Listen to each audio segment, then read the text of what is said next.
Seems we have another nightmare on our hands. There's a heavy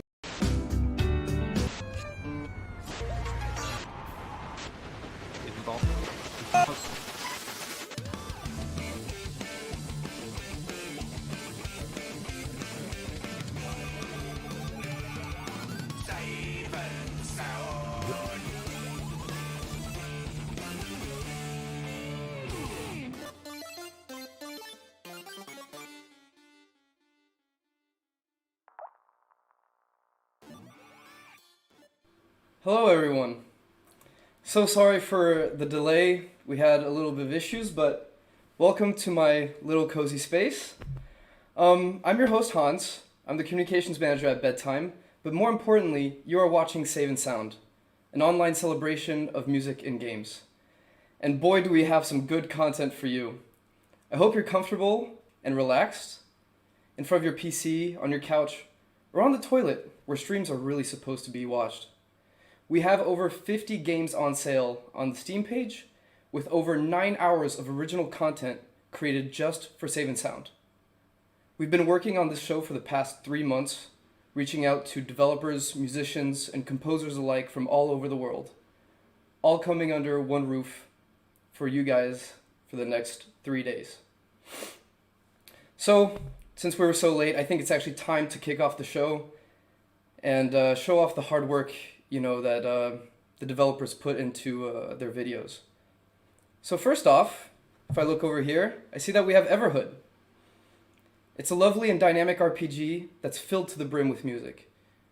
Created by Chris and Jordy, they just released it a couple weeks ago actually, and has taken Steam by storm with over 2,000 reviews. We chatted briefly with them, and they were an absolute pleasure to work with. The video you are about to watch is one person, 4 instruments, playing some slick soundtracks from Everhood. We really hope you enjoy this piece. Welcome humans to the Save and Sound. My name is Chris Nordgren and I'm one of the creators of Everhood. I have always loved battle music in video games. For me, it's almost its own genre of music. I convinced my co-creator Jordi Roca to make this game that is full of musical battles because the idea of having unique battles fused with the battle themes felt exciting. During the early phase of Everhood, I created the music, but the longer we worked on the project, we grew more ambitious and to truly match the intensity of the plot. We started to search for musical collaborators that would help us. At this hour, we have gotten the opportunity to highlight one of these talented artists. This concert unfortunately contains some visual spoilers, so turn off your screen or close your eyes if desired. Now, without further ado, enjoy the show.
I hope you enjoyed the show as much as we liked creating it.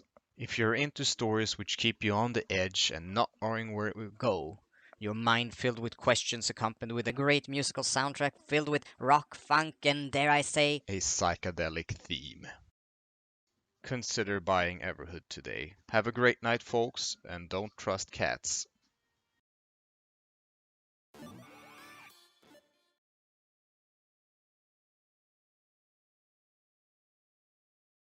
Thanks so much for that video. Next up, how do you feel about skateboarding? What about new booties? I mean boots, right?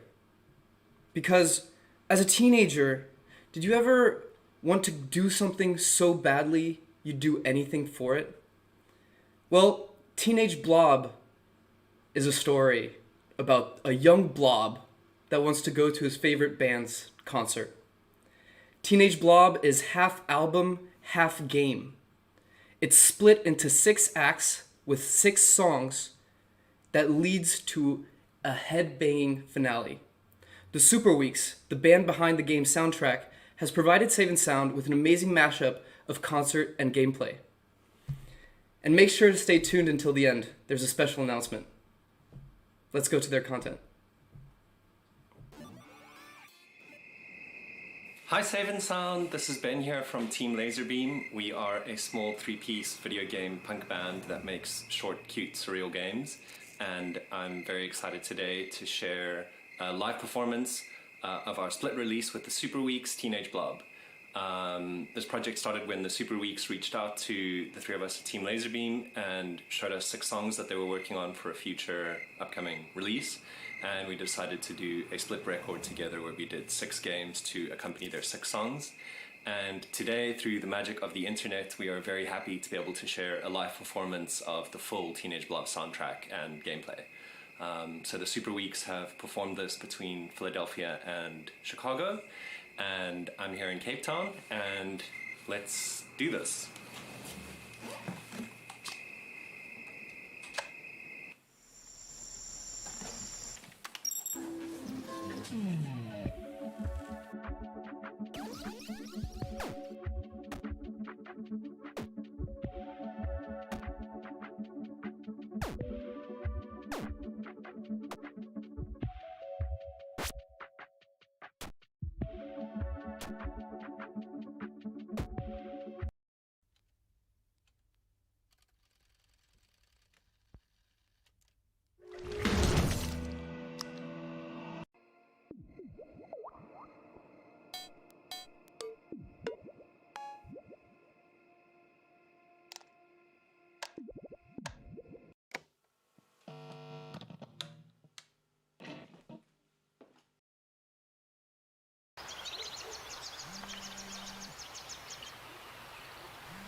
Tell the way she wears her charms when you see old smiles collapsing, situations all collect, strung together they form a dream.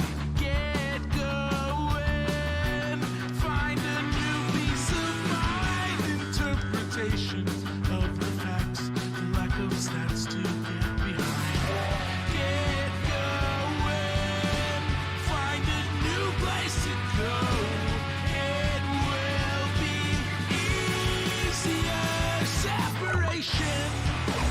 I can see your eyes for the millionth fucking time. You can't let it go. Every human being could see just what it means to appreciate the time your complacency believes. Your problems all repeat like they're a thing. Distress, come on in, Alan, you go home. Get going, it's time to take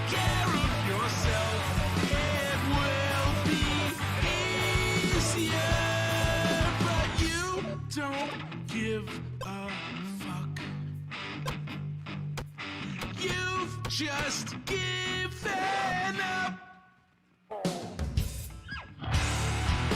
And I can see your eyes for the millionth fucking time. You can't let it go, but you want some peace in your belief that every time she smiles, she'll love you all the while with all the best intentions.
Inside me, I walk into the darkness and play a little game with you.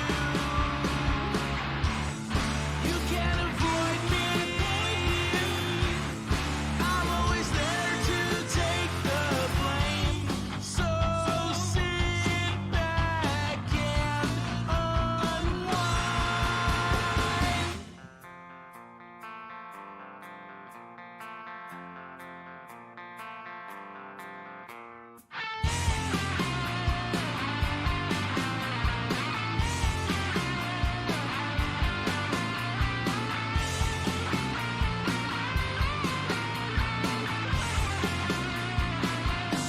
Blacking out for magic again and again.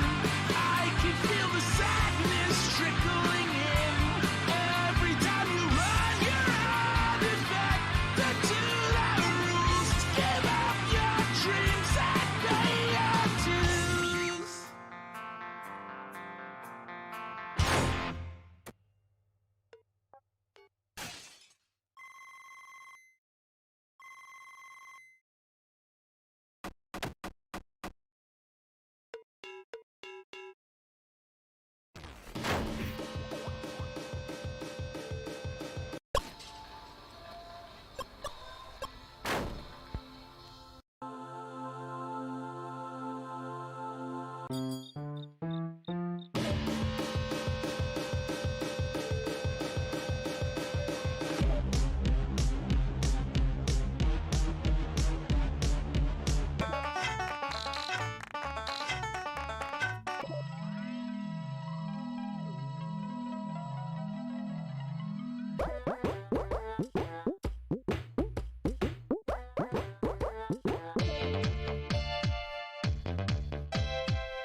cries. I feel the emptiness multiply from inside this void. I'm not alright. I won't give up. It's alright, she said. I will love him until I'm dead.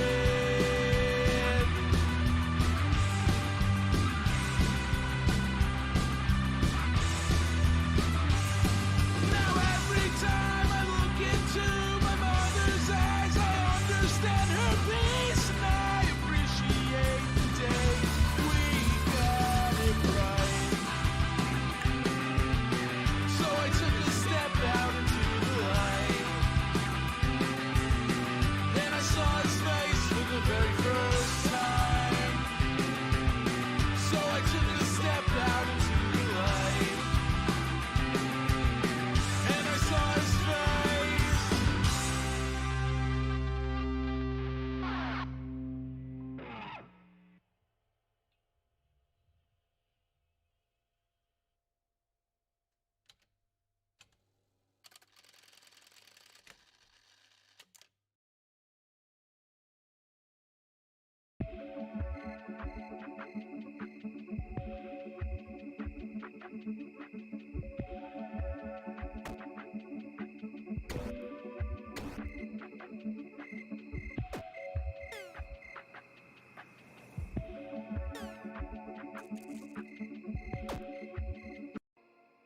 Thank you so much for tuning in and joining us for this performance of Teenage Blob. We're so excited to be part of this festival. And yeah, we're launching a rad update for the game called Full Blast, which is launching like now with the festival. So yeah, thanks for being rad and tuning in, and hope you had fun. Cool, keep it real. Bye.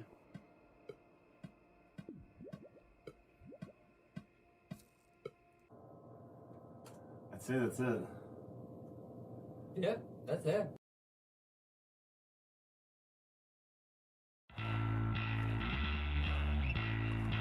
In 2020, the Super Weeks and Team Laserbeam reimagined the split record with Teenage Blob. 6 radical power pop hits, 6 righteous punk games. It was fast, loud, and borking rad. Now in 2021, we're turning things up to 11. This is Teenage Blob Full Blast. More clothes, more boots, more songs, cutting-edge graphic updates, and introducing Blobamp, our in-game music player. If you missed it the first time, or just want to get blobbed all over again, you need Teenage Blob Full Blast.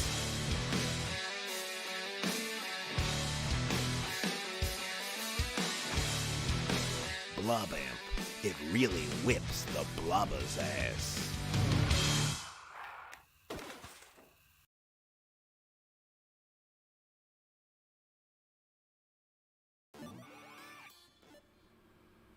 Thank you so much to Team Laserbeam and the Super Weeks.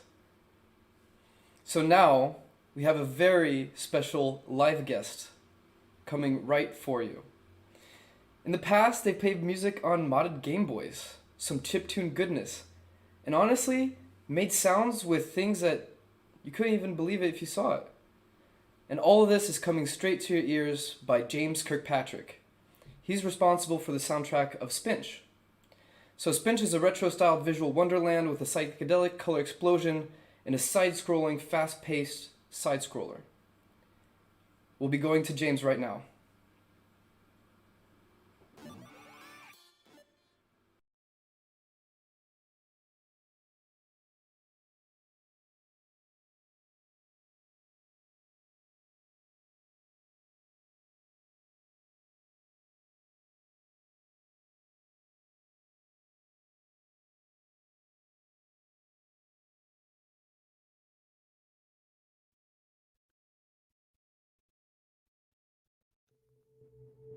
The lunar river begins high in the mountain ranges of the moon's northern hemisphere and traverses across its many regions.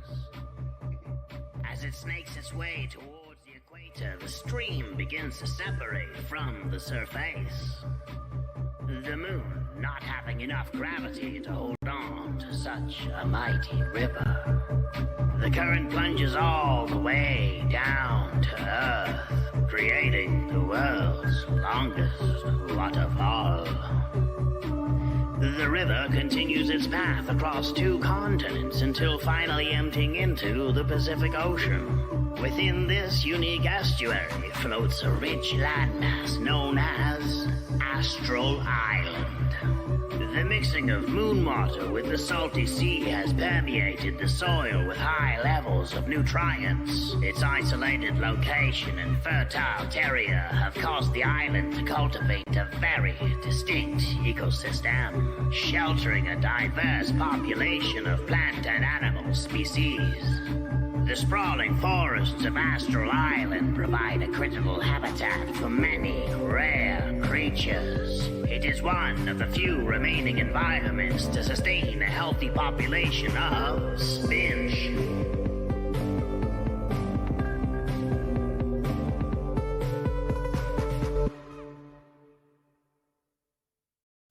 Yo! Enter Astral Island is back. Jesse, are you there? Hey, James. Good to see you. Good to see you, man. How you doing? You got good. You got the record cover up there. That's nice.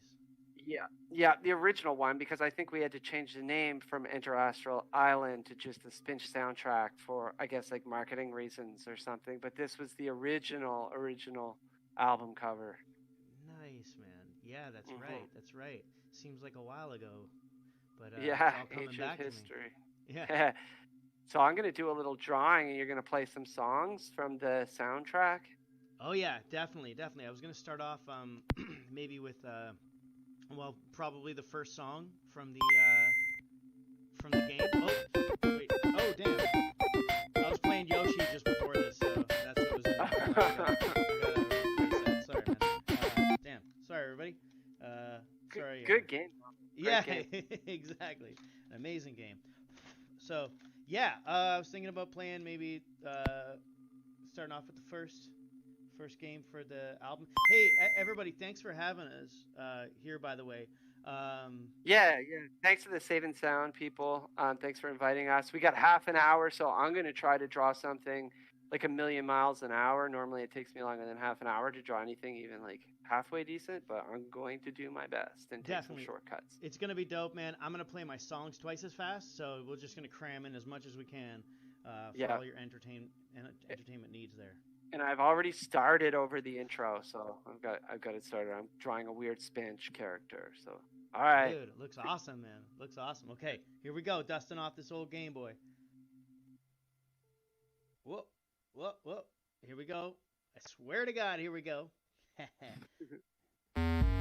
right.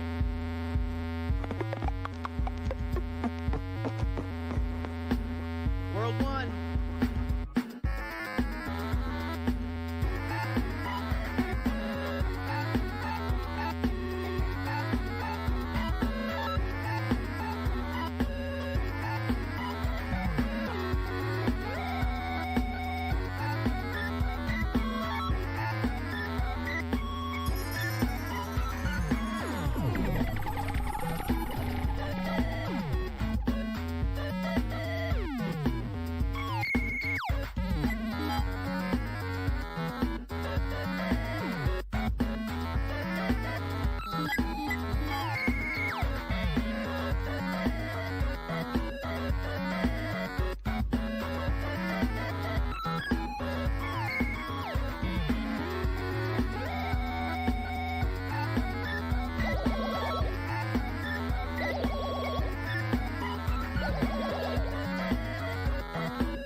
Yeah, that was Nice. fun.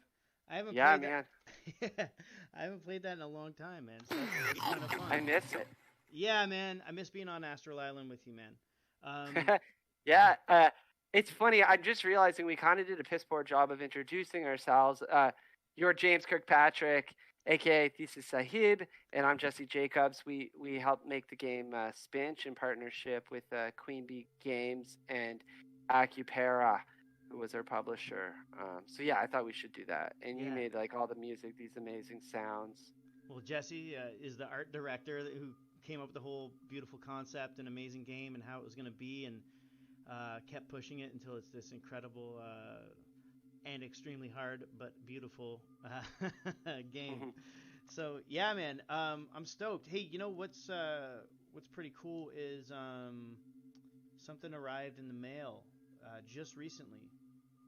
I don't know if you've received a copy yet, but on this side of the island, you got okay, because this side of the island we get our stuff a little quicker. Yeah. But I got a thing here I want to show you. I'm trying to load up a song, the next song here, but yeah. This little baby arrived.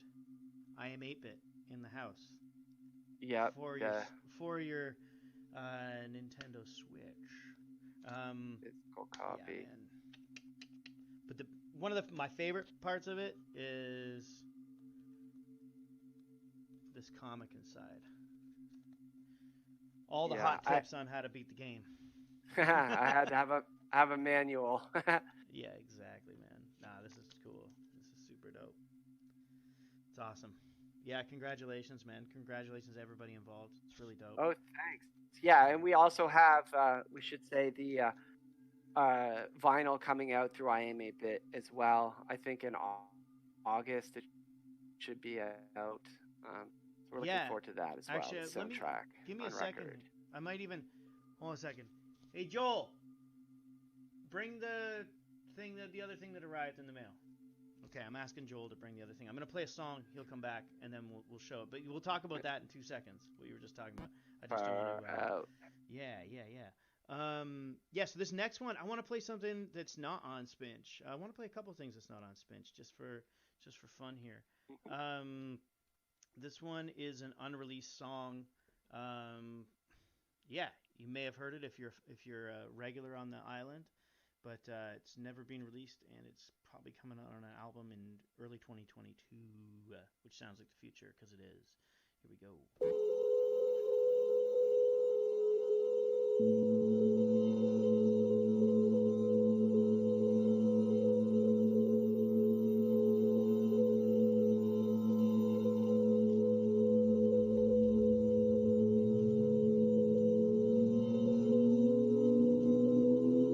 This Spinch is looking amazing. I love it. A little off model. It's dope.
Awesome. That's fun. I Yeah. have not played that in a long time, man. Yeah. Well, thanks. Hey, Joel came back with this thing, so yeah, pass it over, man. Okay. Sounding great from here. Awesome, man. Hey, so yeah, you were mentioning it before, but I wanted to wait to show that actual proof that the test press has been here and listened and examined under great scrutiny. This is the full-length album. The packaging does not look anything like this. It looks like this beautiful, amazing artwork from you, from the Jesse Jacobs, the other Jesse on Astral Island. There is another. That's cool though, man. Yeah, so I'm super stoked for that. They're saying end of August, or August, sorry. This summer. Thank you to everybody who supported and pre-ordered. I know the COVID thing has been making everything take a little bit longer, but it's just how it is. But yeah, I want to play another song. This is from an earlier project that you can't get anymore. It's called New Strangers, is the name of the album. And actually, and this is, I think this made an appearance on, Before the End also. Yeah, so like a newer version appeared on Before the End. So yeah, check it out. A classic. A classic, exactly. Yeah. Classic because it's old. Yeah. All right.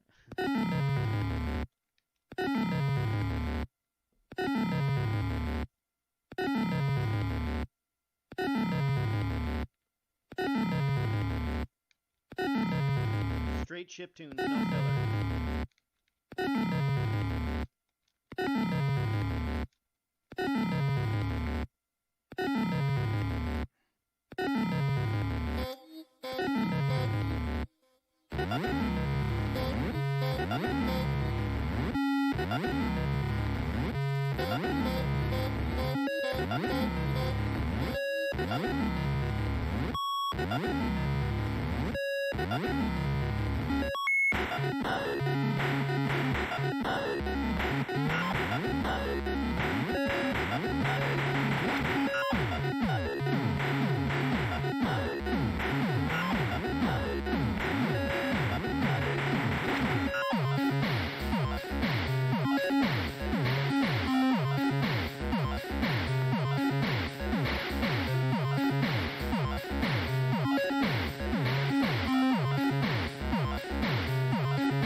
Thanks. Man, I have not played that one in forever.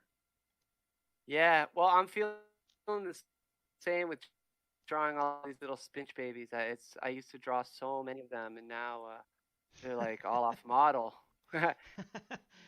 How many spinches do you think you drew over the course of coming up with the concepts and actually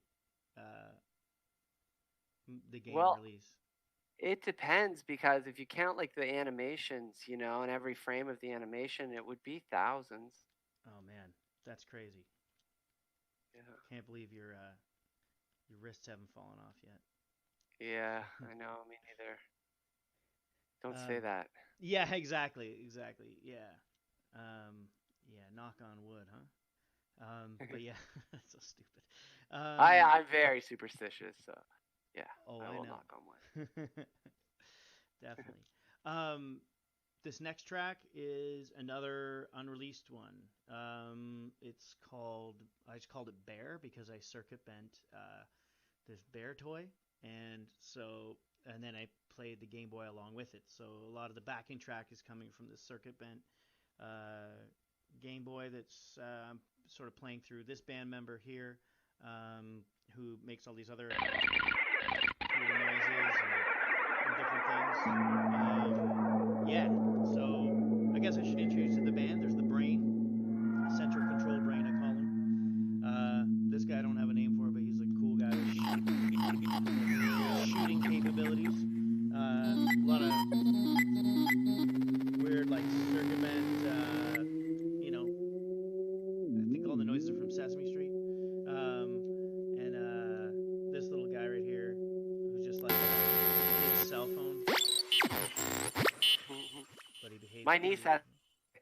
Your niece has that same one? Yeah. That's awesome. I've got I collect as many of these as I can possible, just to have like a bunch of them.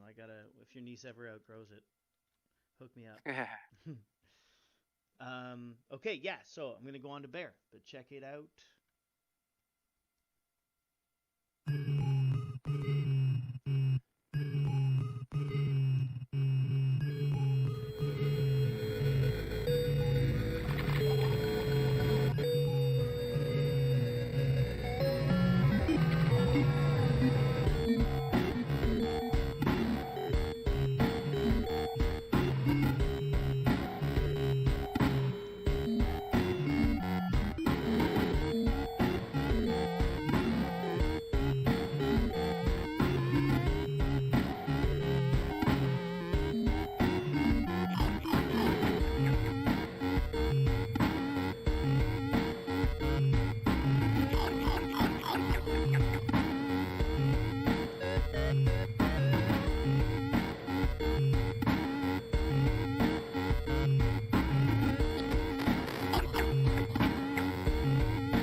out to the hot.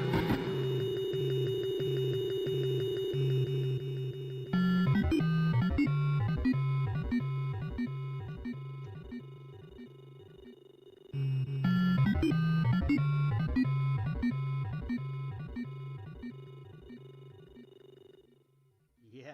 All right. Cool, man. That was fun. Amazing. I haven't done Yeah, that one in it forever. sounds fun. Yeah, Um, I know, kind of nostalgic. Even though we put the game out like not a year ago, this is all feeling very like a time loop for me. Yeah, early pandemic, and us rocking the earlier Astral Island shows to start Yeah. out. Yeah, that was a hell of a good way to get through the pandemic blues. Yeah. You gotta distract yourself. Everything with this game was a good distraction for me personally. Yeah, and I think for me both too. of us.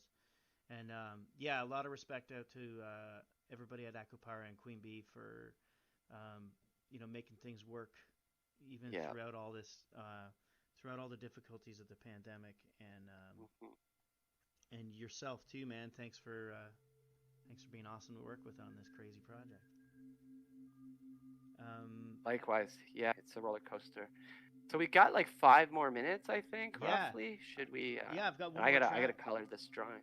Yeah, Okay. I've got one more track, and this one is a much more, a little bit of more of a stripped down version of a song that is actually World 2 on the game. So this is just like a straight off the chips version here. Whereas like the one for the game and for the full album, we got to spruce up quite a bit and add in additional drums and some other fun stuff. But I'm still very attached to this older version. So here we go, without any more delay. This one's called the original name with it was called The Phantom. So that's like the ghost.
Sounds good. And I almost finished the drawing.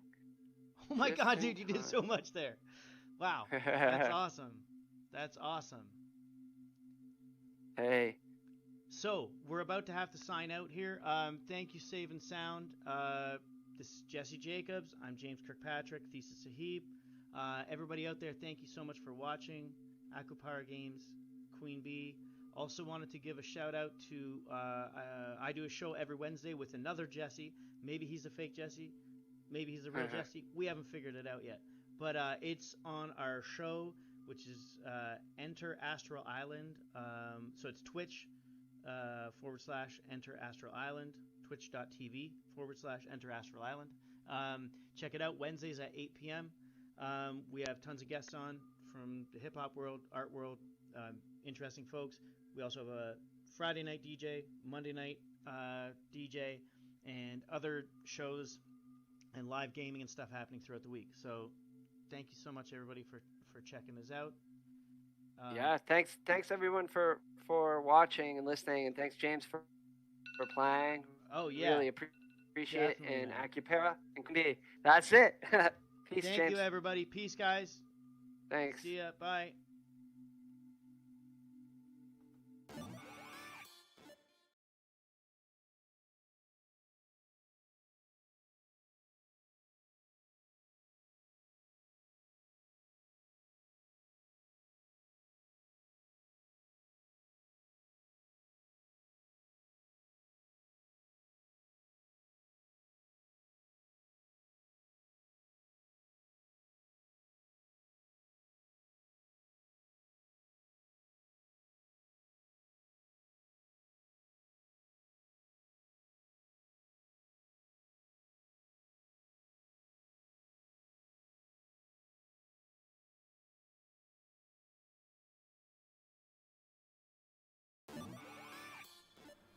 Thanks so much to Jesse and James for that absolutely insane performance. I'm always astounded by what that man can do with Game Boys, toys. Yeah, they're not even toys actually, but anywho. Next up, we have a very special block of content made just for Save and Sound. They're all Raw Fury titles. If you don't know them, they're a fantastic publisher. Very nice people as well. And so we have 5 developers coming right at you. First up, we have Atomic Crops. It's a post-apocalyptic farming simulator, and that's not even describing it adequately enough. You have to face nuclear winters, boss fights born from the wasteland, and you have to try your best to farm mutated plantations.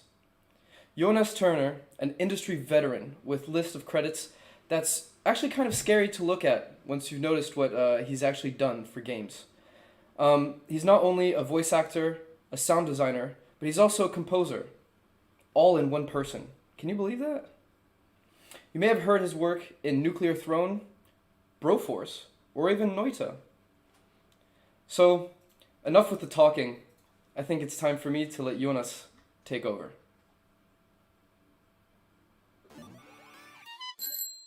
Hello, my name is Jonas Turner, and I'm going to tell you a little about the sounds and music that I made for Atomic Crops.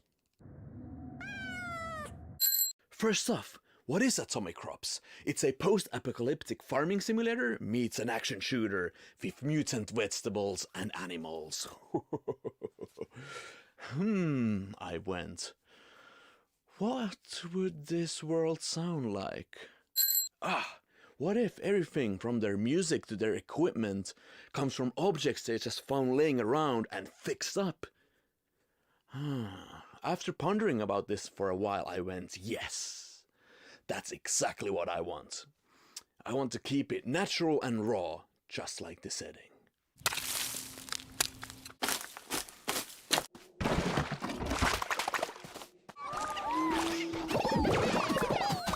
Another ponder I had upon seeing the characters of the game was, I wonder what they sound like. How do they communicate? So I decided to write this small and simple syllable language system that kind of became the glue between the game and the soundscape. So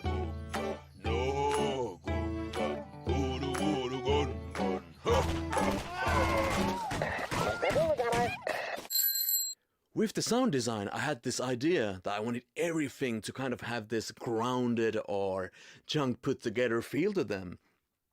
So for example, for a gunshot I would record beating a suitcase with a drumstick, trying to make a funny plop sound with pipes, and beating a bunch of other stuff. Oh, and those two.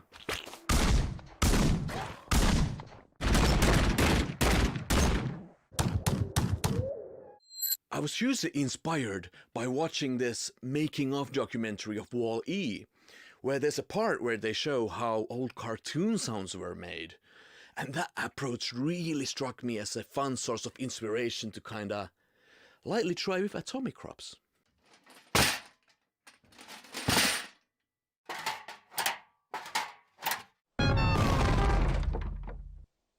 I wanted the game to sound punchy, fun, as well as informative. As an example, in the game you gather seeds, till soil, plant seed, water them, give fertilizer. They grow, they complain. They're ready to be picked. You pick them, you sell them. You feed the town.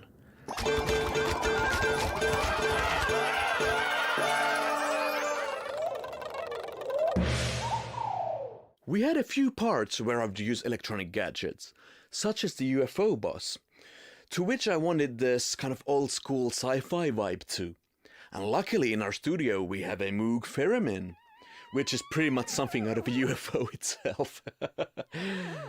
But it has this very natural sound due to the rapid and natural shift of pitch when you play with it.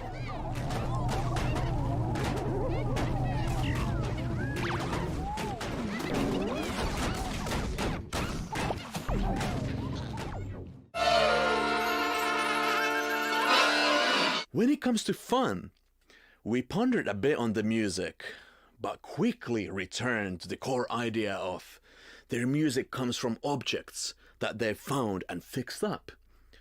That's when I decided, that the music would be all or mostly acoustic, and often played like I was a mutant vegetable myself with potato fingers or sticks as hands and such. I gathered a bunch of acoustic instruments.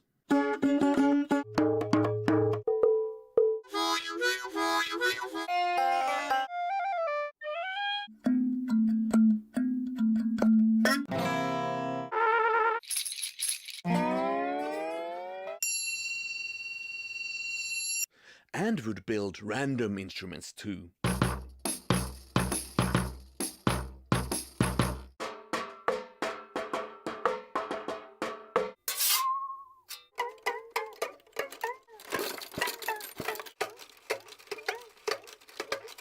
And use singing and random vocalizations as percussions and stuff.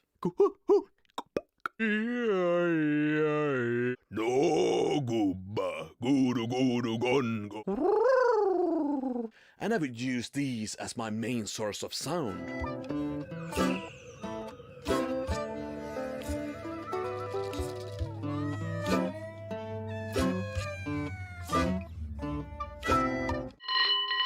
After I had the basic versions of the songs done, I had my friend and amazing musician Matti Kallio join me to play the accordions, additional flutes and whistles and pianos, which we recorded here at our amazing space at eStudio.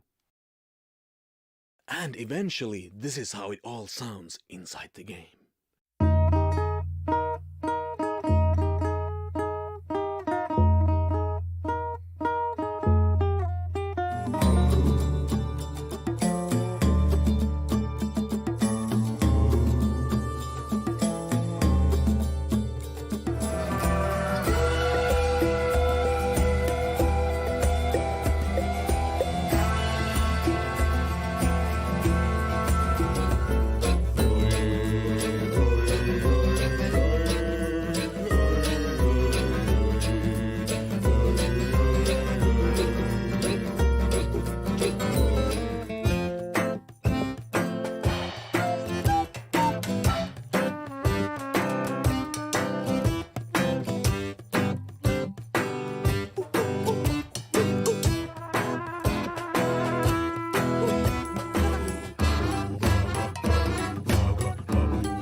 thank you for checking this video. I hope you have a great time inside this world we have crafted for you. The world of atomic crops. What's that?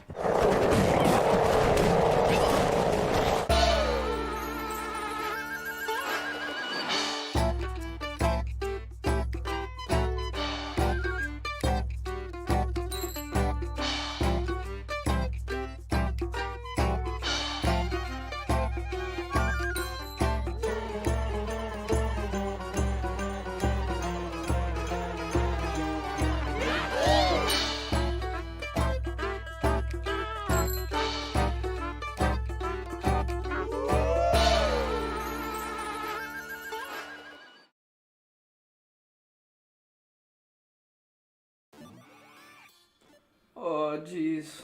Guys, what's out there in space? What's waiting for us out there? Is it just a vast, ever-expanding universe? I'm not sure, but I know that Star Renegades actually figured that out a little bit.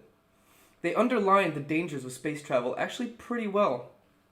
You're a small group of travelers in an unknown land, and you must fight for survival in a JRPG roguelite. So, acclaimed film and television composer Steve London, he's responsible for those sweet tunes that you can find in-game. He provided us with a deep dive on how it came to be. Let's tune in. I'm still scared though. What's out there? Oh god.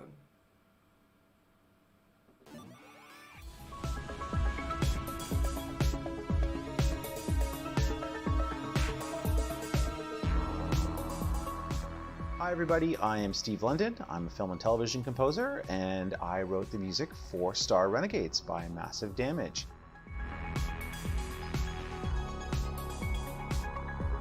One that appears the most throughout the entire score is a little theme that I wrote to hearken to the idea of the call going out for rebels to fight against the Imperium. And the theme is heard throughout most of the tracks on the score, main title, a lot of the combat themes, and the idea was this sort of radio broadcast that went out through time and space that called the rebels to come and fight.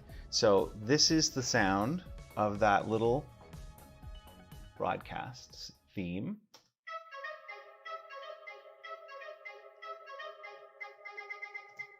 So that is in Valkyrie's Vengeance, for example.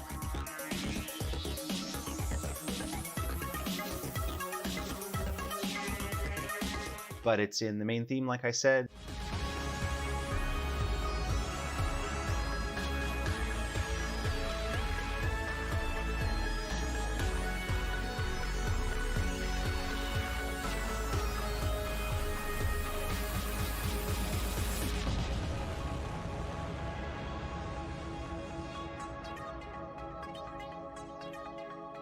It's in quite a few pieces. It goes faster, it's slower, it's everywhere.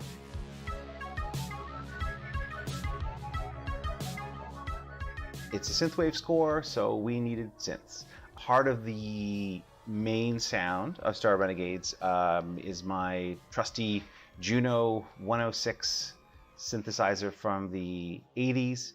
It was used for quite a lot of the bass sounds and some of the pad sounds. Unfortunately, it's in the shop because it's from the 80s and needs a lot of love. But another one that I used is a cool little synth called the Meeblip Anode, made in Calgary, Alberta, I believe. It's a 2-oscillator bass synth mainly is what it's used for. You can adjust basic parameters like your filters and your attacks and decay and your rate and your depth of your LFO, that type of thing. But it comes up with some really, really fat, awesome sounding bass sounds. So there's some of that. The rest of the sounds were generally from Arturia, the soft synth plugin package that makes great stuff. The old CS80 Yamaha, for example, is one of their great sounds. one of the iconic sounds of Blade Runner, for example. Some of the there's an Oberheim, there's my goodness, the Prophet, an ARP 2600, things like that. So we used a lot of those sounds to come up with the soundscape for the Star Renegade score. And because it was synthwave, and synthwave is inherently a little softer because it's analog, it's big and fat, but it doesn't have an edge. I used a lot of distortion, sometimes subtle, sometimes not so subtle.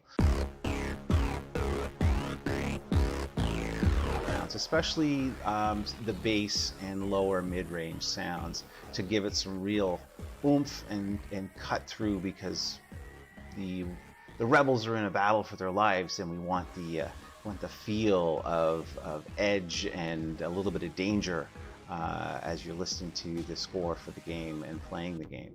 And then on top of that, I did a little bit of live percussion that was kind of cut up in different spots and processed. Just some hand drums. I used a tin can. And the rhythm kits were from Battery, Native Instruments Battery, and Isotope's Beat Tweaker. So that was all put together in Cubase, and with all the various plugins and such, and away you go. There's the music of Star Renegades. The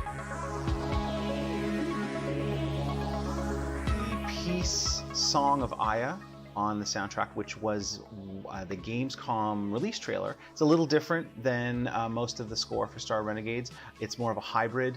It is a mix of orchestral and synthwave, and it went with the story of the trailer of the characters as they progressed, you know, and found all the terrible horrors that were awaiting them. So we decided that we really wanted to try and tug on the heartstrings of the audience and show this plight in a different way. So I suggested we use a vocalist, and so my dear friend Adeline, who has done many things. She can be heard on the radio, on Spotify, and she's known right now for having a pivotal scene in the sci-fi television show Winona Earp with her song Ghost. I called her and I said, listen, I would love to use your haunting vocals for this trailer. I think it's really going to bring out the human element.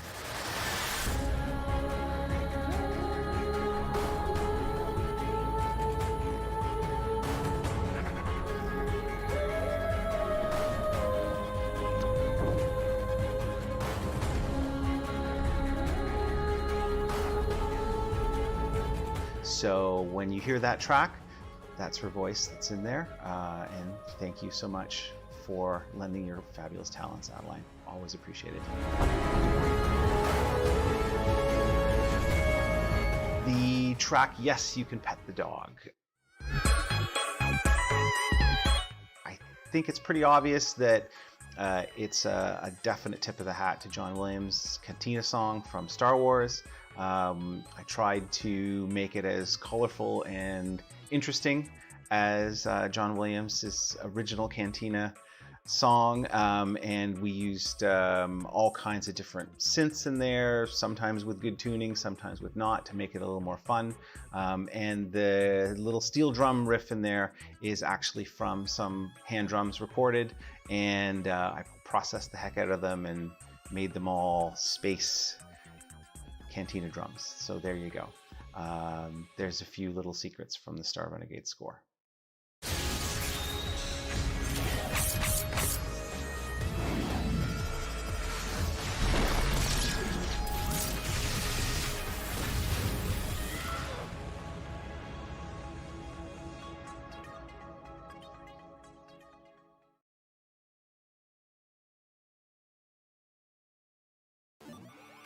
Kathy Rain, the story of a young journalism major in the 1990s pursuing the mysterious cause of her grandfather's death.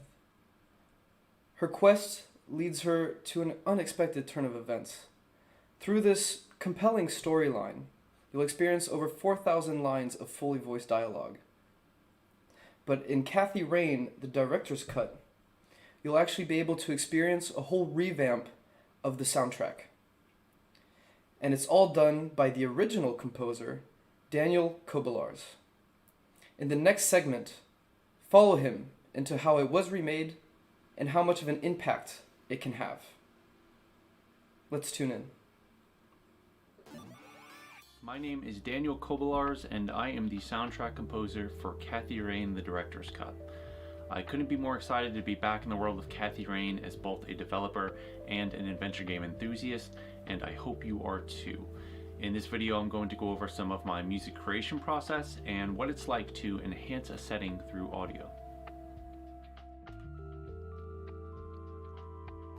Now, my role in this reimagined version of Kathy Rain is to do some renovation to the existing soundtrack and to add some new music too. We were fortunate to get some great feedback on the music when Kathy Rain was released in 2016, and I'm looking to come back to these tracks and revamp, remix, and add some elements to breathe some new life into them. The song that I'm going to focus this particular video on is the revamped main theme, and how I took the original version here,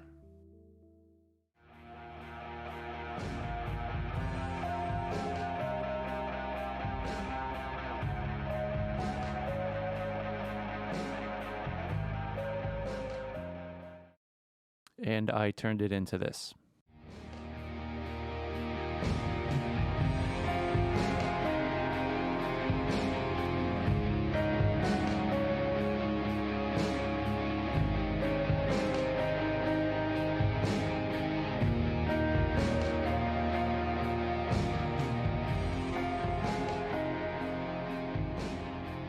Now, first things first. When I'm making music, I like to place myself into a creative setting. This is my way of getting myself in the zone and ready to brainstorm. This means making coffee, lighting a candle, and even dimming the lights in my studio. Creativity is something that can be hard to harness at times, but I find that I can always get myself into a creative mode if I set myself up the right way. After getting my setting right, I then start to think about my objectives, and I come up with a checklist for this new main theme. I came up with these. Re-record the guitars. I've gotten some new guitars since Kathy Rain was originally released, so I wanted to play around a bit and get these tracks a little modernized. Experiment with the main melody. This is the really important part of the track, so I'll get more into that later in the video. Make it grander and larger. This is the director's cut. It's the ultimate telling of the story. The main theme should be large and big. And finally, most importantly, have fun with it. Now, a little about the song. The style is definitely rock, metal, and even more particularly this one subgenre of those called post-rock. So knowing that, I'll usually then listen to some music from those genres, and this will get my ears adjusted to those kind of sounds and styles prior to working on the track. I'll do this sometimes for a couple days beforehand. Now, music generally is, but doesn't have to be, made of two things: melody and harmony. Melody is the thing that gets stuck in your head, the catchy part. And harmony is the chords, chord progression, and also to me the context or the foundation for a melody. The melody of the song is this.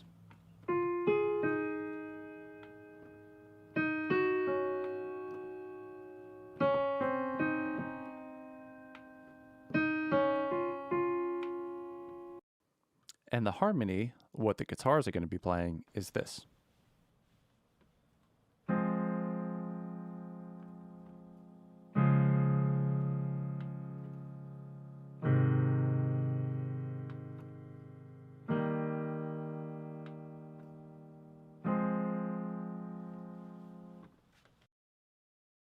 And when you put them together, you get this.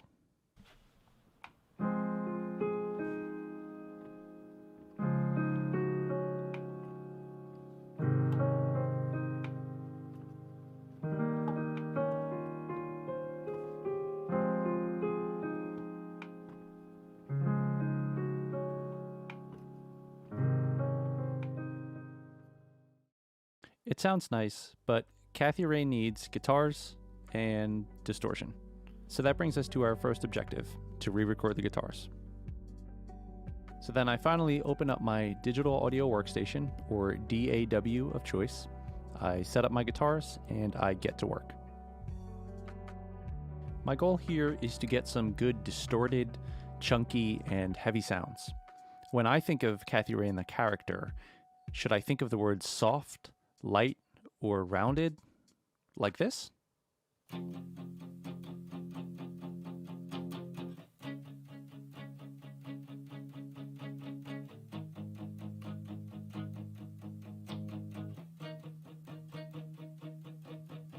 Not really. I think of the words tough, bold, and in your face. And the music has to reflect that, like this.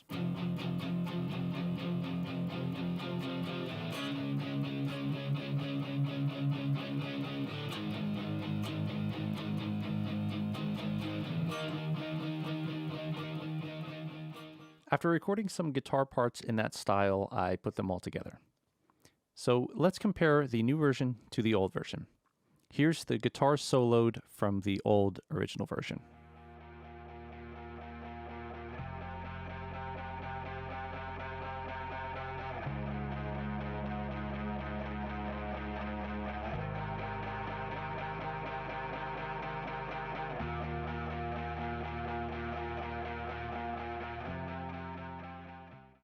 And here's the new ones.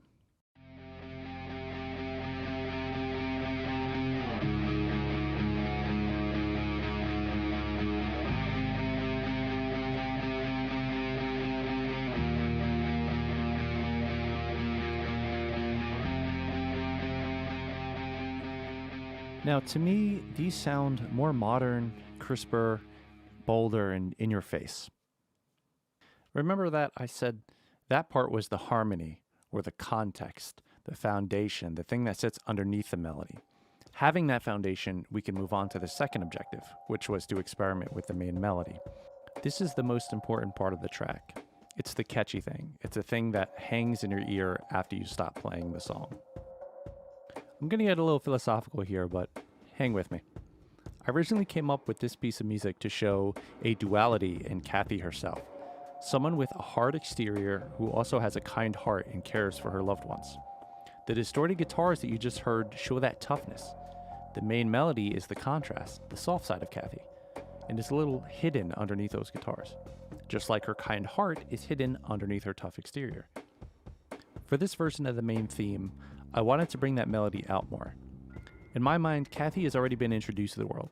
She already has this lyrical main melody that accompanies her, and it's time to make it more prominent. Here's the old melody.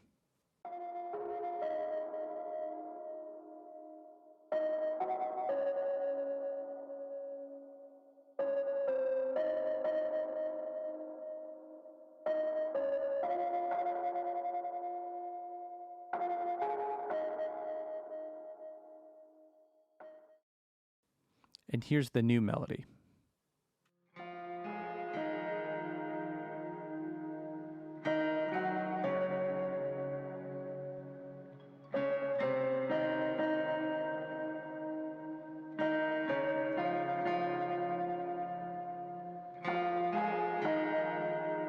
To make this main melody stand out more, I added these acoustic guitar plucks that add this attack to the notes that the synth behind them didn't previously have. In music production, that's called a transient.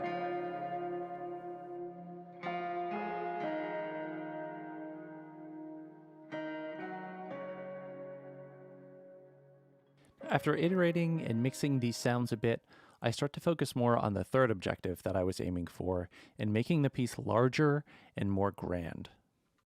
To achieve this big sound, I looked into adding some string parts, like violins, violas, cellos, and basses.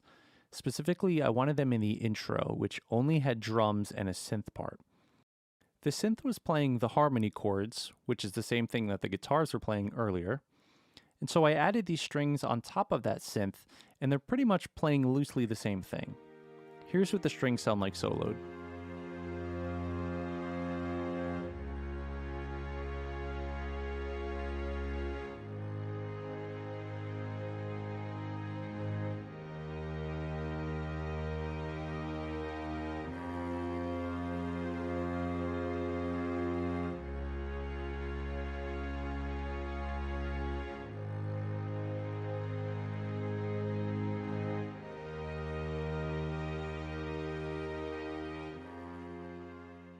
Now, when you add those strings on top of that existing intro, this is what you get.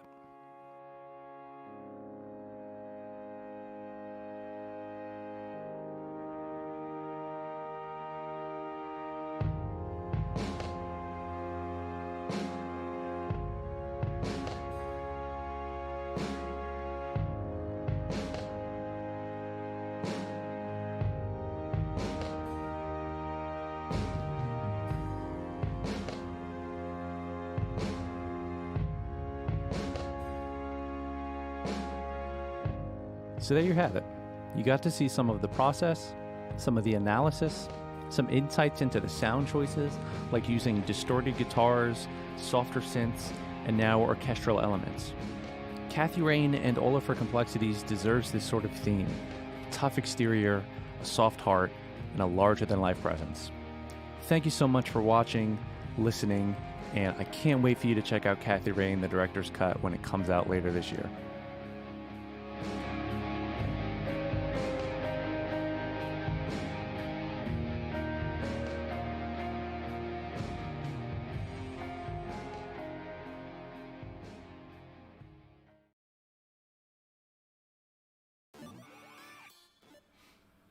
Thank you, Daniel, for that fantastic performance. Ahoy! It's 1934, and we've just landed on a mystical, paradisiac island. We are in the search of your missing husband. Featuring a beautiful soundtrack and orchestra score, Call of the Sea evokes emotion through its storyline and soundtrack. Enrique de la Iglesia, is about to show you how the score came about with the orchestra. So sit back, relax, and let the waves wash over you. Ta-ta!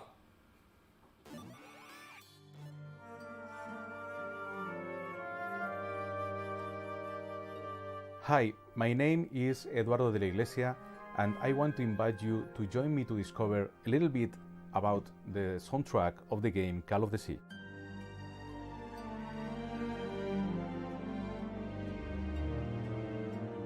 Usually, in the games I'm involved, I compose the main theme in the first place, because I want to give the game an identity with it, and from there I start to compose the rest of the soundtrack. In this theme, you can listen mainly to a string orchestra with 3 solo instruments, the violin, the flute and the cello. They will play this main melody through the other themes, interacting with other melodies, like the main character ones or the different places of the game. To compose this theme, I was inspired mainly by the love story of the game, the relationship between Nora and her missing husband Harry, and also all the adventures and mysteries she will have to face to find out why he has disappeared. My reference composer for this project, and mainly all my projects, are John Williams, Jerry Goldsmith, Basil Polidoris. These composers are related to classic adventure films, and that music gave me the mood of what I wanted to tell with to the listener, so he can figure out what Nora is feeling in every moment of the game. Of course, I want to mention my wife Esther, because if you are in love, it's easier as a composer to tell with your music a love story.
One of the themes that is related to Nora is the music box theme. There are 4 groups of notes with 5 notes each one, and the last one has the same 5 notes in the beginning, making a melody that is very important to Nora because these notes represents her past. This melody is revealed in game when Nora discovers her true self. With this in mind, I ask myself, how can I make a complementary melody to describe Harry? And inspired by those heart-shaped pendants that are divided into two pieces, I realized that these 2 pieces are like a mirror. And in composition, there's a technique called negative melody. This technique has been used by a lot of composers like Rachmaninoff.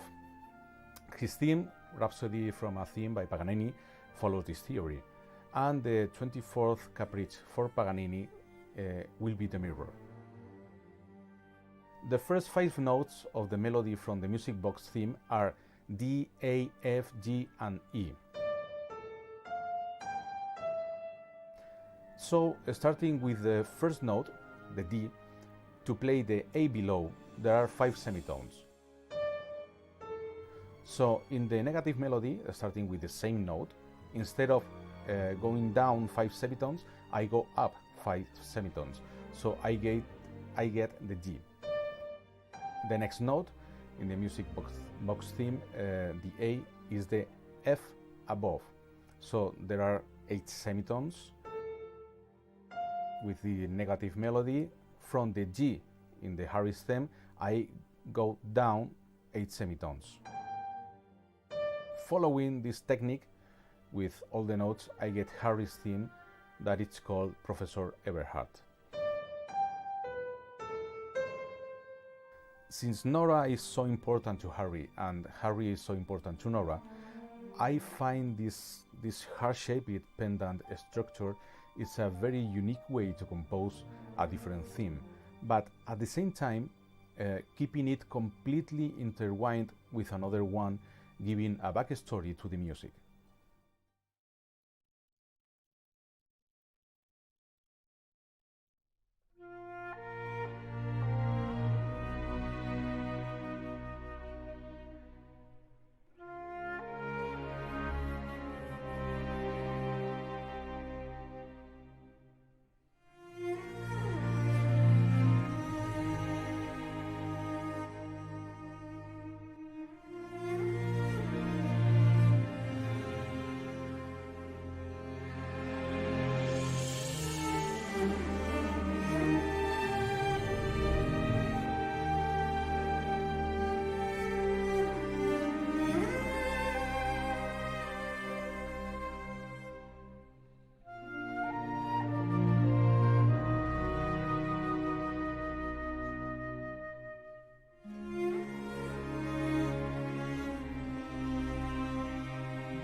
This is one of the musical themes that is more dynamic.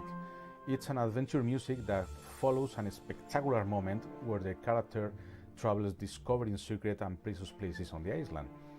That's why it has more movement in the strings and woodwinds making scales up and down, pizzicatos in the basses. It's like a valse feeling because in this particular theme you're always moving. At the beginning of the music, you can hear a voice of a woman singing, and I knew a soprano here in Spain with an incredible voice called Aida Briceño. So I called her and I told that I needed a little piece of the voice of a soprano for a theme I composed for a video game. And she agreed because she never sang for anything like this, and I love the result. So I gave her 2 tracks, one with the MIDI voice and a click in the background to get the exact rhythm of the track, and another one with only the click. She recorded a lot of takes because she's very perfectionist, and the difficulty in this passage is that the highest note has no places to breathe and to prepare her to reach this note. Anyway, as I said before, I love the result.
This track is an emotional music passage related to the final plot of the game. The solo violin is the main voice of the track, playing an emotive melody with a string orchestra in the background. Then the harp enters and repeats part of this melody to give a laconic mood to the theme. The strings play a music related to the scenario where all these events happens. So if you listen carefully, the entire soundtrack, it's all connected and everything makes sense. So I hope you enjoy listening to these themes now that you know a little bit about its backstory and the inspiration behind it, following Nora and her search for her husband Harry.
Good evening, and thank you to the Call of the Sea developers and Enrique de la Iglesia for that content. If you're new to the stream, I would say that we're actually about halfway done, so there's a lot more to look forward to. This last title is actually the last title of the Raw Fury content block, and it's a game that actually just came out today, The Longest Road on Earth. It hit Steam very recently. There's no dialogue, there's no text, and you can actually kind of create your own narrative with your own experience and how you interact with the game. So let's take a look at some gameplay with commentary and a tear-jerking performance by composer Bea. Thank you to Raw Fury for putting us in touch with all these developers, and we hope you enjoy this final piece.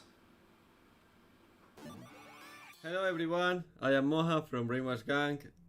We are going to start a stream to show you the chapter 4, talk a bit about this chapter, and also share with you one of the exclusive songs of this exclusive part of the game. Let me introduce you to my friends and co-workers in this game, Bea and Edu. Hello. Hello. I'm Bea, and I'm in charge of all the music from this game. Yeah, I'm Edu, and I'm working on this game for almost 1 year and a half, so we are really happy to have launched it. Yep. Yeah, so as Moja said, we are gonna share a bit more of chapter 4 with you today. And then also I will show you a song from this chapter. So yeah, if you guys want to talk about what this chapter is about or who the main character is. Yeah. I'm going to start, I guess. Okay. Yeah, this chapter, I told you the story about a kid, which is a moose. Is that a thing? Moose? I think it's Moose. Yeah. Yeah. Okay. And yeah, it starts with the kid being a baby and growing up a bit in every scene. We wanted to make something happy. I mean, not happy in the way that so fun and everything. It's like really cool, but we wanted, or at least I personally wanted to set like the innocence and the calm of being a kid, which everything could be interesting and new for you. Maybe that's not like really exciting for many people, but I find that not many games speak about the innocence by itself. So I think that for me, at least personally, is like the theme that the chapter is about. Yeah, I think it also works very well when you come from the rest of the chapter, from chapter 1 to 3, where you can feel other types or other experiences related to maturity, and starting chapter 4 with playing as a kid and also experiencing this approach to life that it's always a game, and as one of the songs says in this chapter, breaking everything and making it again, which is something that is not so common in an adult's mentality.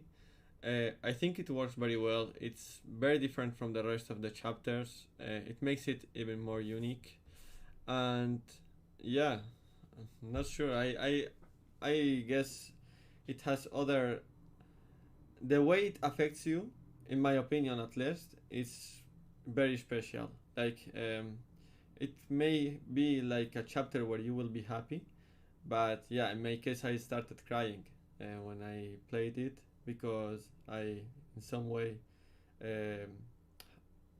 acknowledged or noticed the change in my life that made me lose my I'm not sure if innocence, but that child within me, and I want to revive that child, and I don't know. Yeah. Yeah.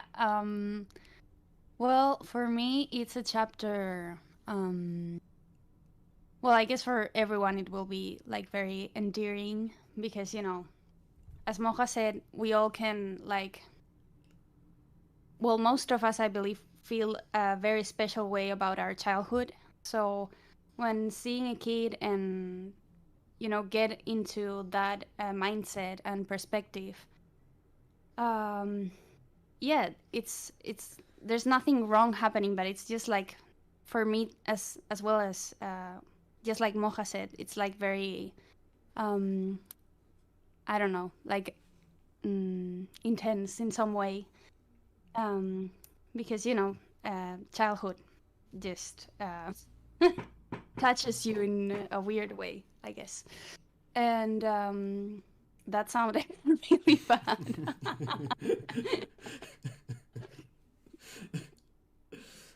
I mean that it's like very yeah, like intense and emotional. That's it. Yeah, I think one of the strengths that we are watching in this stream is the scene that was in the demo, the kid running, but another scene that we will see right now is when the kid plays at his place. He wears like a ghost, and that type of playing, trying to scare your mom or no, like in your world, it's something that, yeah, as an adult we forgot about it. So getting in that character is like returning to those years, and I think it's magic. I love this chapter in that sense. Yeah, I think that it will be easier to connect with the people, because if you are watching this or playing this game, surely you are like at least more than 12 years old, so you have experienced all of this sense. But what I'm a bit worried about is that this is some kind of a specific way of life.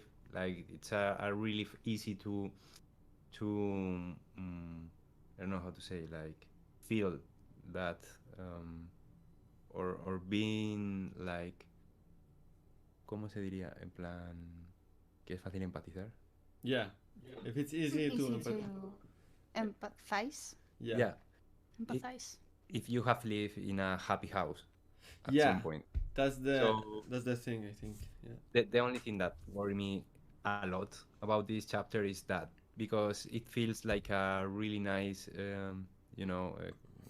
childhood.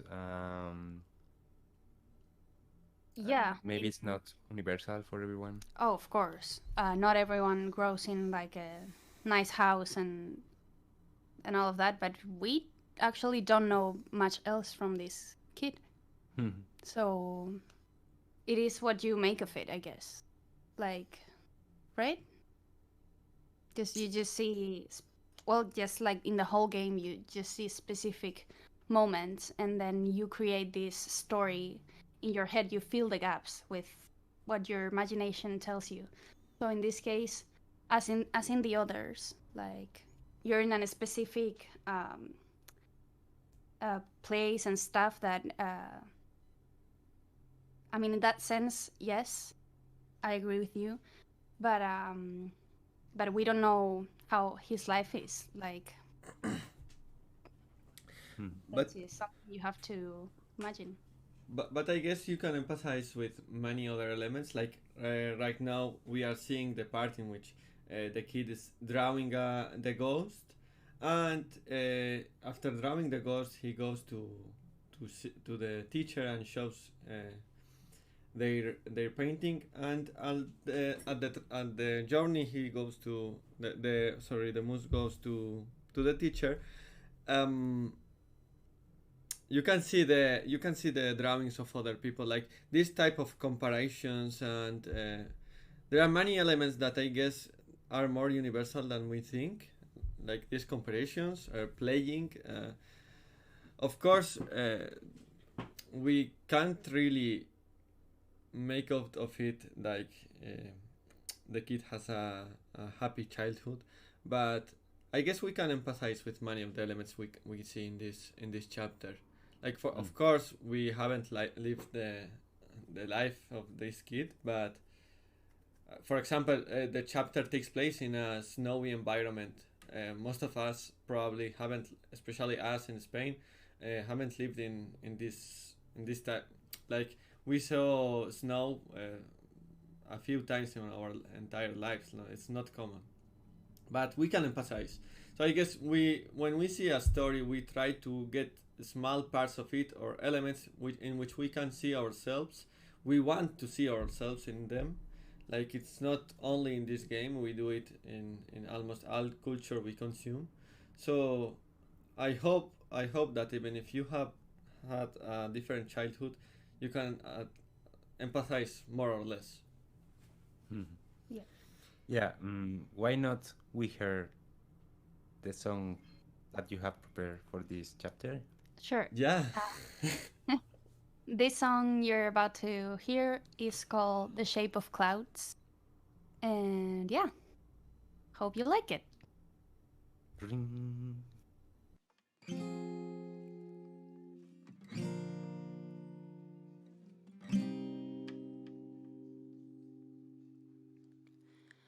Crashing clouds, ever changing shapes that tell a story.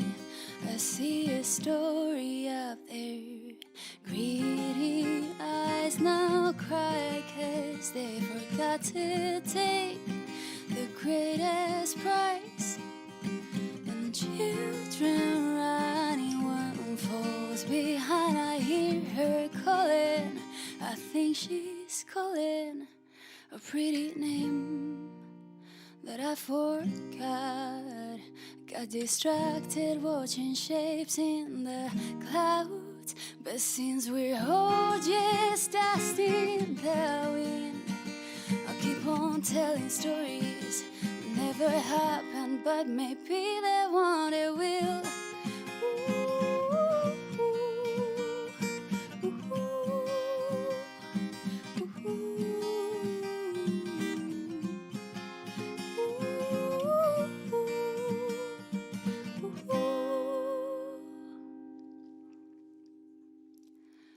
Broken hearts relearn to love against their promise.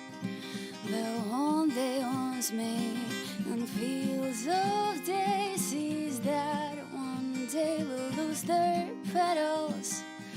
'Cause they hold your fate, although your name, well, I forgot. Got distracted watching shapes in the clouds, but since we're all just dust in the wind, I'll keep on telling stories that never happened, but maybe they one day will.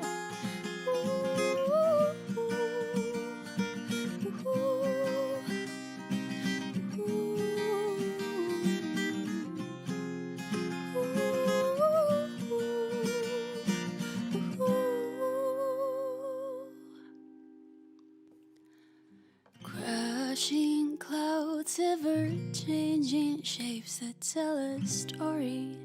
I see a story out there. So tell us, Bea, what has inspired you to make this song? I guess I struggled a bit writing songs for this chapter because there's a lot of topics that you don't want to get into when you're watching a kid, you know? So,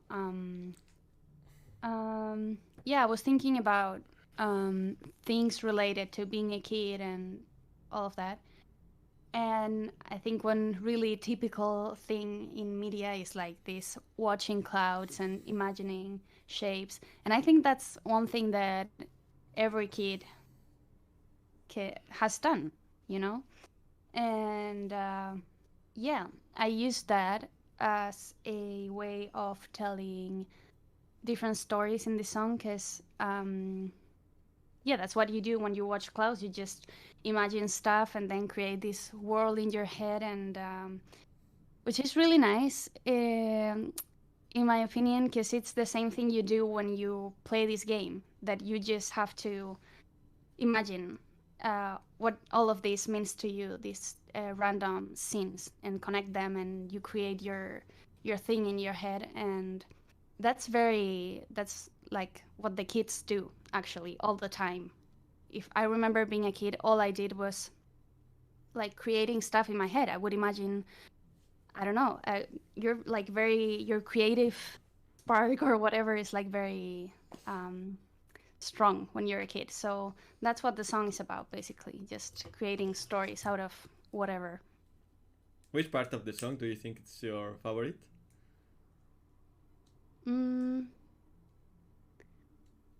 I really like the chorus. Yeah, I think it's really nice. Like, I don't know. I like the whole thing. Yeah, it's also interesting because even though it's like this kid stuff, I can't avoid but talking about deeper like stuff, and maybe not so much things that a kid would think about. But yeah, so it has this element of being a kid and imagining stuff, and then you have this deeper, I guess, topics that this kid is imagining. So it's like this contradiction, I guess. Yeah. I love the songs of chapter 4 because I feel like they are much more visceral, like much more deeper. Not really deeper in the sense of meaning, but deeper in the sense of humanity. Like it's like a child, how the way a child feels. Like I feel from the outside, I feel like you have done like an effort to make that child within you sing those songs, and I think that's so nice. one of the reasons why these songs are so intense in chapter 4. Yeah, they are. The last one. Yeah. I just wow. Yeah. Yeah, I think that it's better to stop talking because this game has many words. And I prefer to let the people think about what the game is in a state of being here, like desired things to hear from you and see what you think of the chapter, because we have talked already a lot and we would love to hear our players. Thank you for watching this stream and I hope you enjoyed the game. Thank you. Thanks. Bye. Bye.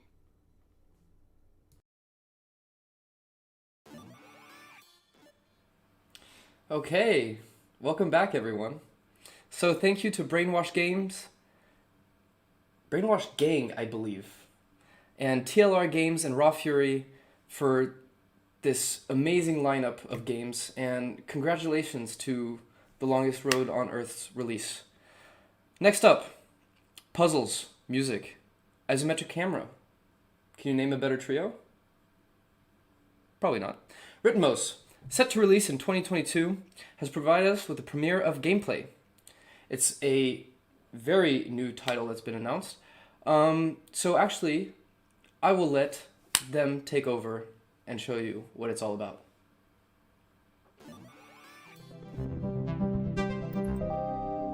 Welcome to the world of Ritmos. Ritmos is a music-based puzzle game where you create music while solving puzzles.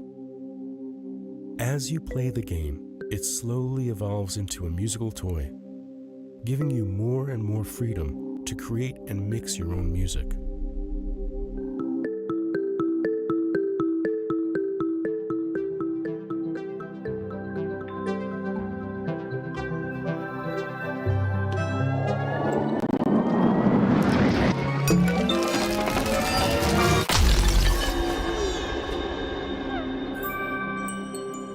What we just saw here was the beginning of the game. A black hole consumed all the music of the entire universe, and a Big Bang scattered solar systems and planets all over the place. It is now our job to travel from planet to planet and restore the music. We should start the game and fly to the first solar system. Each solar system is inspired by a musical genre. This first solar system is inspired by kalimba-based music from Zimbabwe.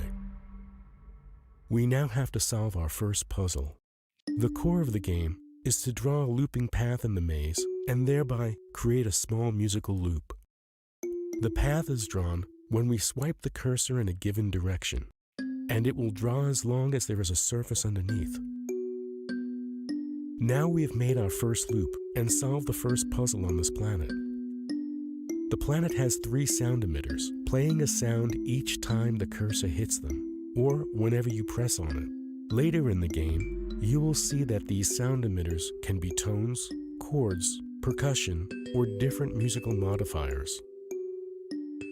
The more puzzles we solve, more and more loops are added to the mix.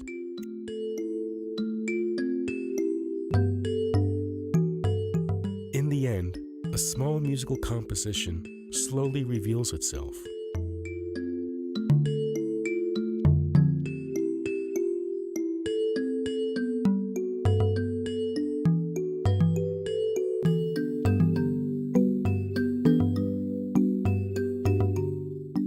We have now solved the entire planet, and a reward is given. What could this be?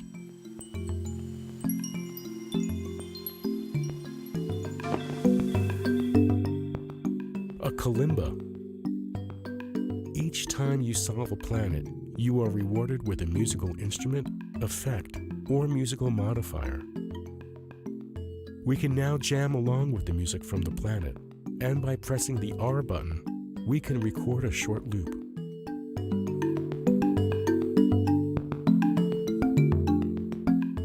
In the beginning, the jam part is very simple, but the further you get into the game, the more you can do.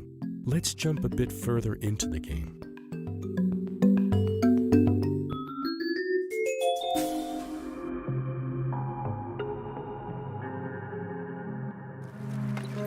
We now enter the solar system inspired by Ethiopian jazz music from the 60s and 70s. Here, we are introduced to a new mechanic in the game. Notice how the push blocks change the layout of the maze.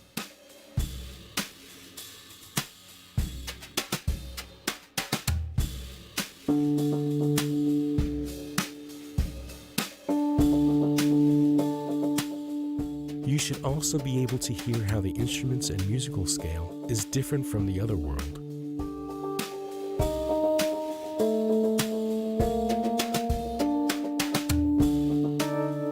Now you have to think a bit.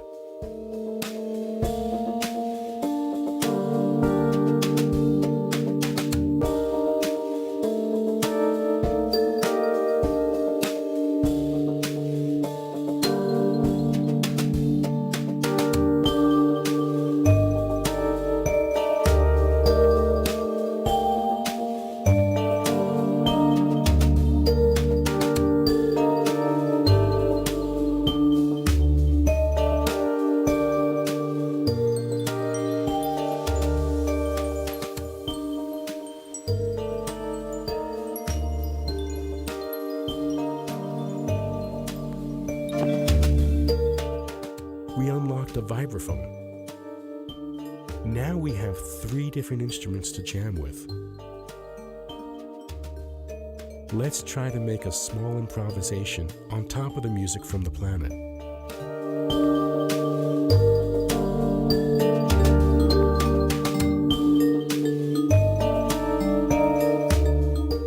If you don't like the loop you created, you simply just record a new one on top of the old one.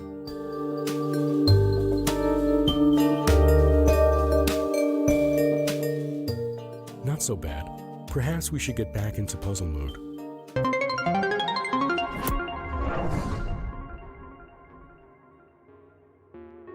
Now we enter the solar system inspired by German electronic music from the 70s.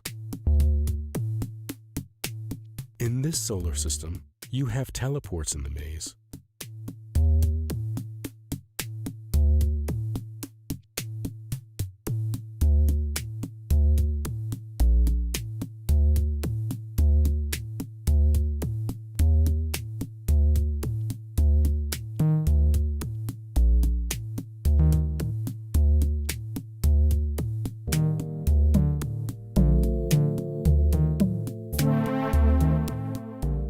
Here, we are introduced to our first musical effect in the jam mode. A bit crusher. Let's test it.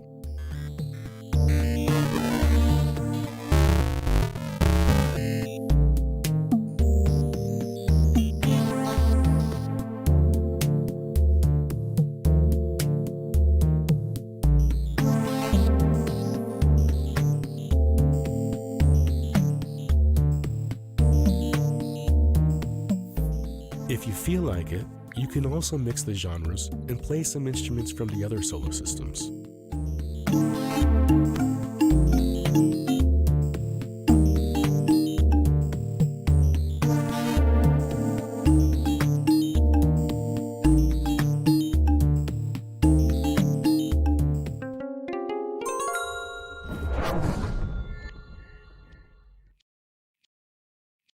Here we are a bit further into the game. This planet is inspired by Japanese environmental music from the 80s.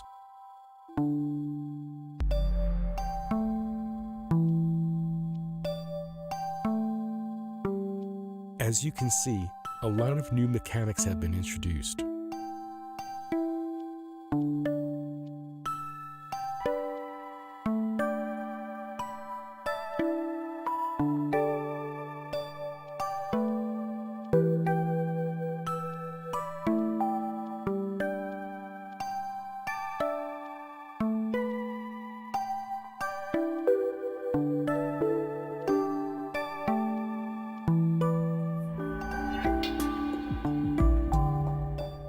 Here we are introduced to the first musical modifier, changing the entire composition of the music. This modifier lets you change the scale of the music on the planet. Let's try to change the scale to a classical Indonesian musical scale. What happens if we change it to an Ethiopian jazz scale? Let's play around a bit and remix the world.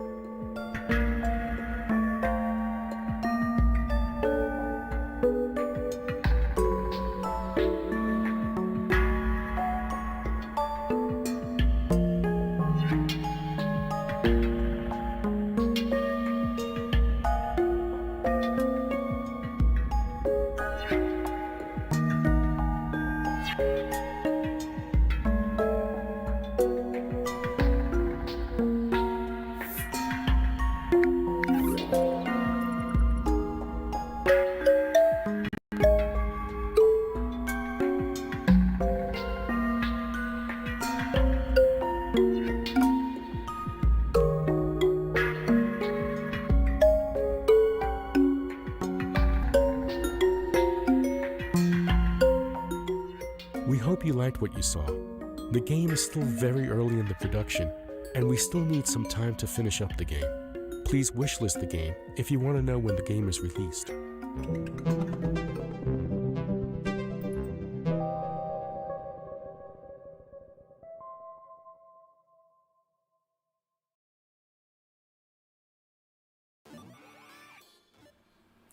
Thank you so much to Rhythmos.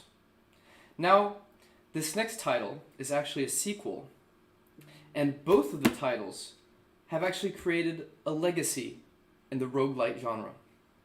The first one came out in 2013, paving the way for the sequel that is now in early access. The Rogue Legacy games hold a dear place in gamers' hearts, featuring hilarious writing, blind rage-inducing action, and each generation of knights and dames getting stranger and weirder as they pass. Next up, we have Gordon McGladdery from A Shell in the Pit, who is responsible for the soundtrack in Rogue Legacy 2. He'll be going over how a boss fight gets implemented into the game. Up to you, Gordon. Hello, everybody. Thank you for checking out my video. My name is Gordon McGladdery. I'm the studio director at A Shell in the Pit. We are a primarily game audio studio. We also do trailers. We also have a couple other things in the works. We're based out of Vancouver. It's hot. It's hot, hot, hot in my studio. And today I'm going to be going over an implementation of Boss Track for Rogue Legacy 2. One of the ones I'm more proud of. I'm the composer on this. So we're going to be talking about Fmod. This is a very common implementation tool. This talk will be aimed at people that probably have some familiarity with Fmod. I've got a couple of tricks in here that some people might not be familiar with that I've found very helpful. And I will disclaim it with that I'm not the best Fmod user in the world by any stretch. I actually don't even get to use it that much anymore because running a studio of 10 people, I am finding myself middle managing a lot more than actually being hands-on with the tunes these days. But nonetheless, I'm very proud of this implementation. I think it works very well. I think I discovered a few things that other people may not have discovered yet. So I'm excited to share. So before I get into it, I think we'll just take a listen. The song is unmastered. There's a reason for that. I don't like to master my assets until everything's done, time allowing. It just makes the mastering process easier to have all the assets in one session and to just like bang through it in a week. Whereas over the course of a development that might take like 2 to 5 years, you're learning stuff, your mastering technique is changing. Therefore, it can make it very hard to maintain consistency, and it'll often involve a lot of rework because you'll master 3 tracks and then 6 months will pass and you'll have learned some stuff and then you'll go back to check out those 3 tracks and you no longer like your mastering job, and you have to do it again. Whereas leaving it all to the end, you're working with a single set of tools, a single skill set, and you're able to just bang through all your mastering at once. So that's my first tip before we even do anything is to, if you can, master at the end and just replace all the assets in the game and do a quick remix of all the music. So what we'll do right now is we're just going to play through the song. The idea here is that we can listen to it and it'll sound like a linear track. This will sound kind of similar to what it'll sound like on the album, because the album can't do a lot of jumping around and freaky stuff. So what I usually do when I'm writing the music is I write a cool linear song, like a song that sounds cool to play from front to back, and then I figure out how it needs to work dynamically in the game engine or in the middleware afterwards, and break it out into different parts and make adjustments and split out the layers and stuff. So yeah, without much ado, I'm just going to play it through. I will explain how it works after the playthrough.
bit of a junkie in there, but can't always be perfect. Okay, so let's take a look what's going on here.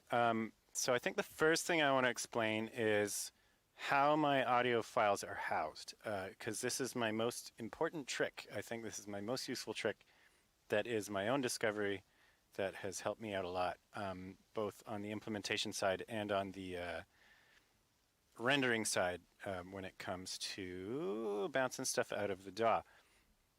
So I work with Ableton, and Ableton has some issues when it comes to bouncing loops.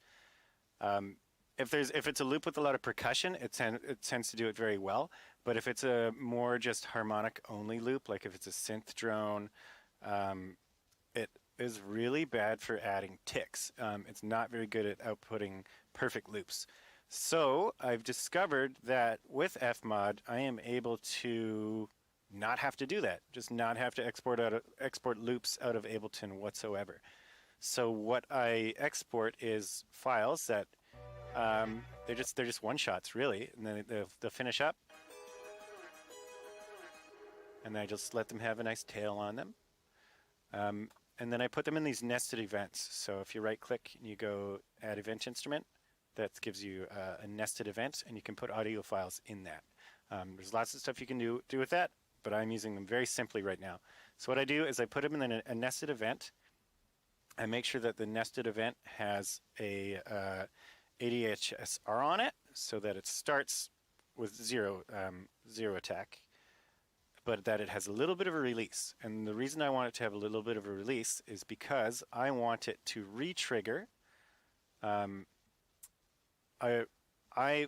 So the way the nested events work, so what's driving the track forward are these loop brackets. I'm going to talk about that more after I explain these nested events.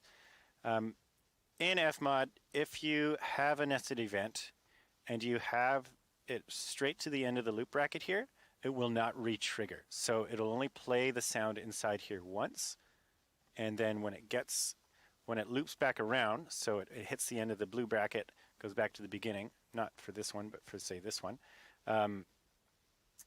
it will not play the sound again. Whereas if you make it a tiny bit short here, it'll loop back around and it'll start it over again. And putting the release on here means that it'll let the sound finish.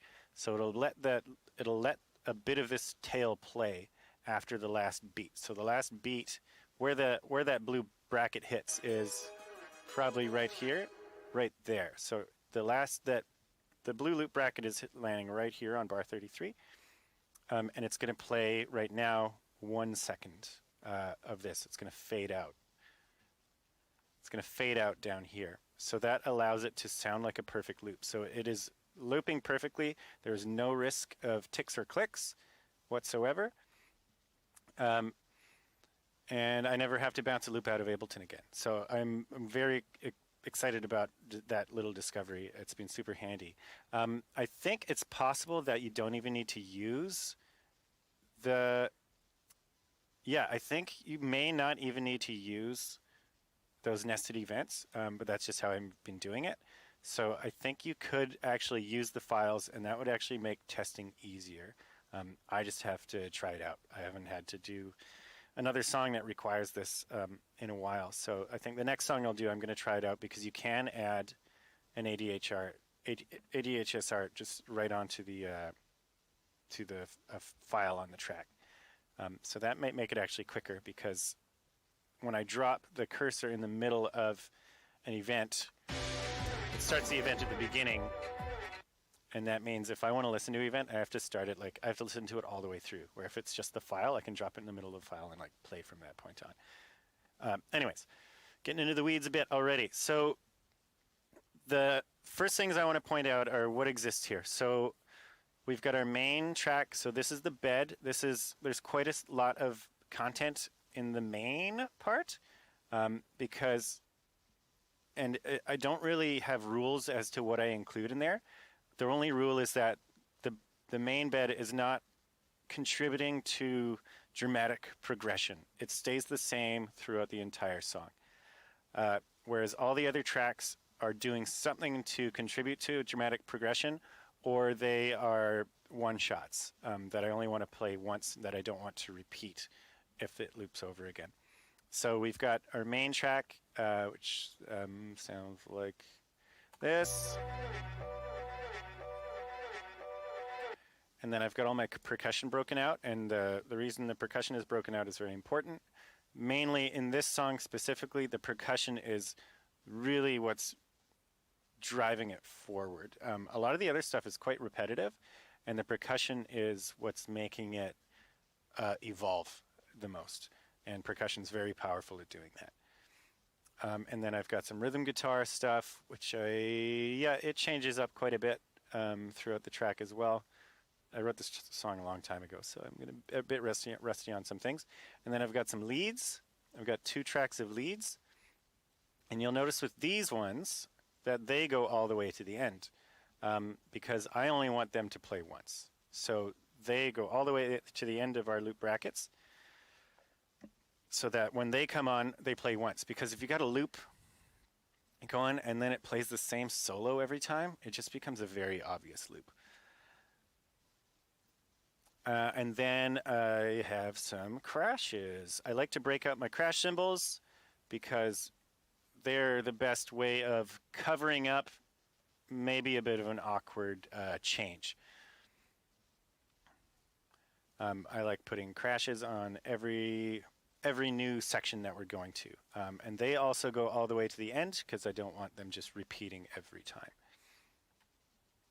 Now, the main thing in a regular playthrough, so our playthrough that we just listened to, that was like how long it might take an average player to beat the boss, in my estimation. So we'll notice up here, everything is being controlled by one parameter. That's one of my biggest tips, is that you use as few parameters as possible. And this is not an Fmod specific thing, this is kind of a developer relations things. The more parameters that you are adding, so how this works is that this is a value. I can do stuff with the value to make things happen within Fmod. All these brackets and tags and everything, they all are tied to this value. So you can see boss health down here, you can see boss health up here. They all have value information in them. And when I deliver the song, I tell the developers, okay, so I've got a lot of stuff that's being driven by this boss health parameter, and it starts at 1.00 and it goes to 0. And that's all they really need to know. And I say like 1.00 means boss is at full health, 0 means boss is dead. And you'll see if you go watch some Fmod tutorials on YouTube, I consider a good signifier that the tutorial is made by somebody but maybe not a lot of experience that is actually making the tutorial to gain experience or to get gigs. If they have like 12 parameters across the top of the screen here, because that's more work for your developer. They have to manually go in and tell the game engine what to do with this value, whereas, not whereas anything, it's just like they have to do stuff. So every parameter that you add is more work for your developer, and your goal should be to not be adding a bunch of work for your developers. So use the tool set that Fmod gives you to do as much as you can with as little work handoff to your developer as possible. And Fmod's super powerful that way. There's loads that you can do with this toolbox that you've been given. And that's the best way to look at it as well. As there aren't like right and wrong ways necessarily to do things in Fmod, but it's like Hitman. Like there's a lot of ways to beat the level, and it's really fun that way as well. So the components here these are transition regions. So these regions will tell the playhead, this thing, to go somewhere based on a parameter. And so all of these green ones here, what they're doing is creating an airtight system for this. So I don't want I'm just going to turn the master down because I'm going to start playing some stuff and talking over it. So I don't want this playhead to ever get lost. So what we just played through is an average player's playthrough. I also have to accommodate for players that take a really long time, intentionally or unintentionally. People like to break games, and especially people that like games that like Rogue Legacy. It's a difficult game, and it attracts speedrunners, and it attracts just very skilled players. So I have to accommodate for that. And what these do is they make sure that every single section of music can jump to the win part at the end. So the win part at the end is, so if I could just play here and I go straight to 0, jumps to that. So I want to make sure, I actually just noticed a bug. I'm going to have to fix that. So the music kept playing there after I went to win. So I just caught a bug in my thing. So the goal here is that the player can beat the game. Oh, hang on a sec. So the player can beat the game in or could beat the boss in 5 seconds, and the playhead isn't going to get lost somewhere. It's not just going to be like playing music for no reason. I'm going to try that again.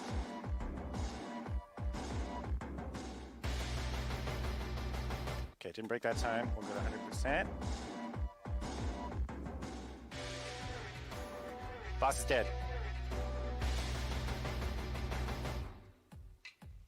Who's still playing? So this one's still playing for some reason. So I gotta go figure that out. Oh, you know what it is? There's no ADHSR on it. Troubleshooting in real time.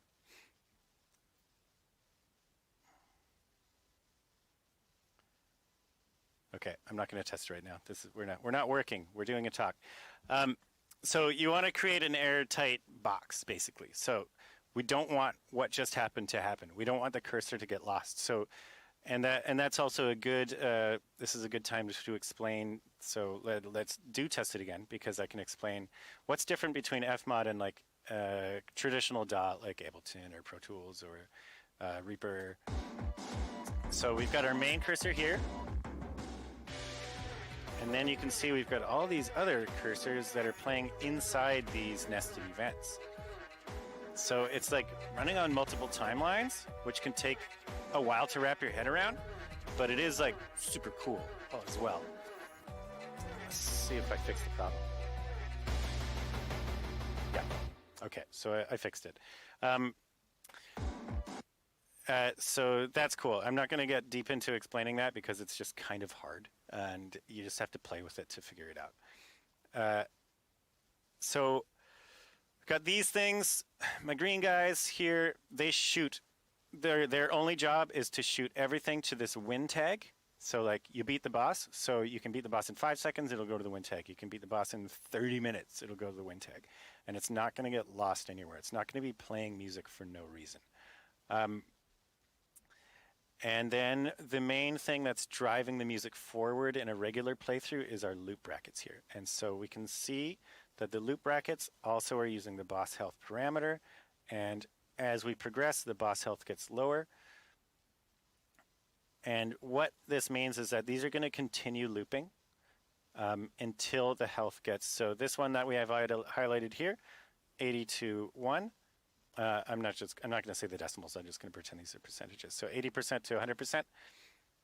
It's going to keep looping as long as this. You can see that white bar here. As long as this is within this bracket, it's going to keep looping this section. I'm going to just use the intro.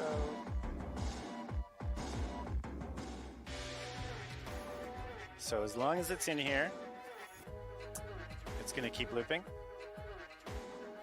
And as soon as it's less than 80, it's going to jump over to the next section. So basically it means that this loop bracket is deactivated as soon as it's below 80. This loop is deactivated. And what else we have going on is some automation on these guitars. I'll explain that after.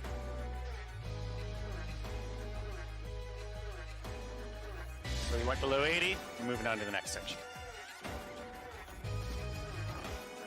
And that other thing that we heard there, very simple part of it, of Fmod, is you can control volumes with the parameters as well. So all I have here is just a linear fade from the full volume of the guitars, starting at 0. So the guitars are silent when we start, when the boss is at 100% health.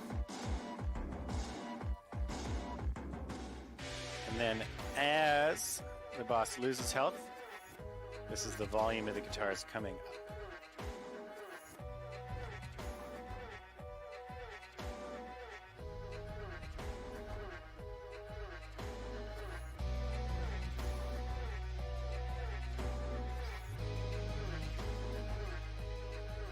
And then it's at full volume, and that track will just stay at full volume for the rest of the song.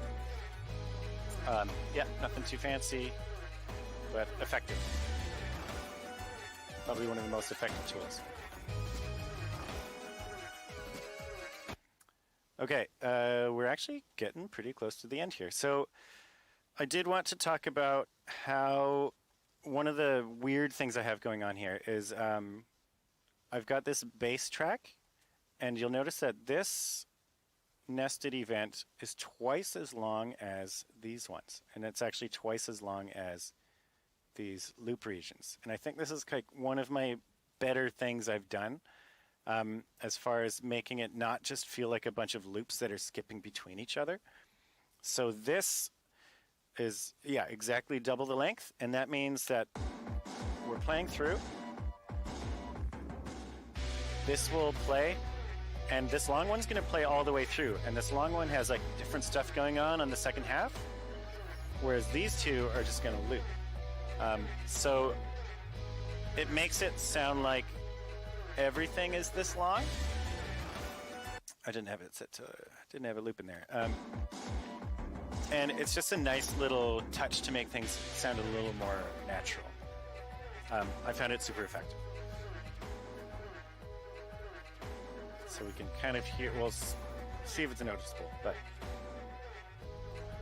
So these two are gonna loop as soon as they hit the end. Or soon-ish, they've got a fade on them.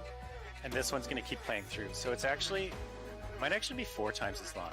So in here, this is where our like plucky instruments are that have a real name, and this is not coming to me right now. So there's a lot of evolution happening in these bass layers, whereas these loops are a lot more static. But these loops bring in a lot more of the evolution. So like these loops are changing the energy. So the individual loops themselves are static, but between them, they change a lot. So we'll hear a pretty big difference here. So we're getting just a lot more juice out of this second loop. And so so the percussion and these guitars are really driving a lot of it.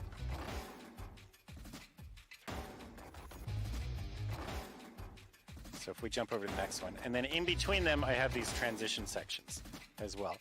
And they just make it smoother to jump from one to the other. There's a lot more of the content is actually in the bass there. But we'll hear probably, we're back to the original perk, but we've got a lead happening. And yeah, okay, so the other thing to note, these are transition tags. They do the same thing as these transition regions, but they're only applied to a singular point. So they will only play at this point, whereas these ones are set to play they're set to check. They're checking every quarter note to see if the health has gotten to 0. So it's set to quarter notes, it's checking for 0 every quarter note. These ones only check when they are touched by the playhead. And so these are another part of the sort of airtightness. So I want to make sure, so if we are working with, so again, if we're working with a speedrunner who's not a speedrunner that's beating it in 5 seconds, but is maybe beating it, faster than average, we can play through. We can play through our first loop here, but say they're moving quite quickly, and they're getting the boss down to like 20% health, or let's say they're getting 35% health. That's gonna jump us straight over to break 2. So right here. So break this transition marker was like, hey, we're below 40. We need to jump to break 2. So we were able to skip section B entirely, and it still sounds like a song. So I think that's a cool thing. And it's just that airtight thing that we're going for. And yeah, I think we're done. If there was, I'm sure like there are questions and stuff. Feel free to message me on Twitter if there were things you missed, or if you just want to say hi. I am at ASITP_Gord at well, no, not at anything. That's just me on Twitter at ASITP_Gord. So yep, hit me up, and I think that's it.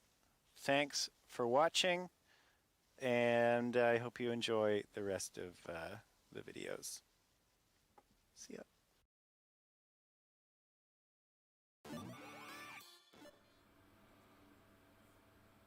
Good evening. Thank you, Gordon, for that fantastic piece on Rogue Legacy 2. I'm sure the viewers learned a lot. Next up, Newt 1, a non-violent, relaxing, and colorful journey through a musical 3D world. The land of groovy hue was once bursting with music and color until the great slumber. Take control of Newt, a new tone in this musical land.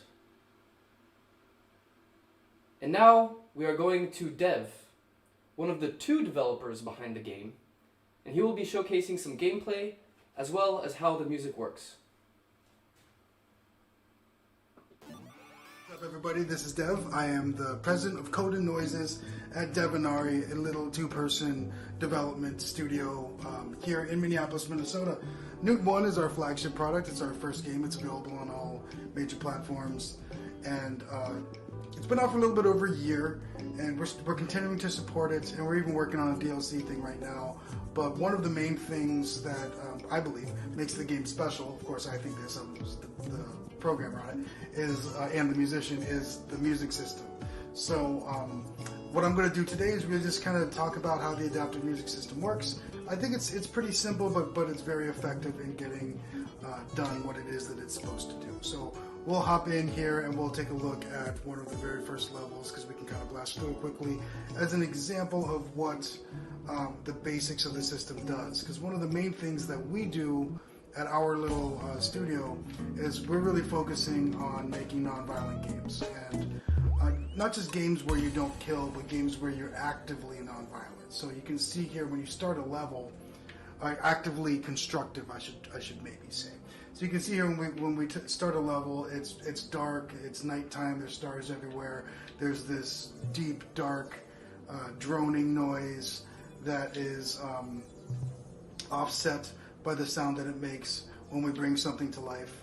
And we are bringing things to life, we're not killing things in our world. And as corny as that may sound, that is one of the main focuses of what it is that we're trying to do as game developers, is make games that reward you for how much life you bring into the world, as opposed to how much death you bring into the world, or how much life you remove from it. Now, one of the things you can notice is now that we're about 33% of the way through this level, that's a percentage meter up in the top there, we're starting to get some color in the background. The music is starting to change a little bit. There's a hint of rhythm and stuff. And as we wake up more objects or more items in the world, or more friends in the world, you'll see that the music changes significantly.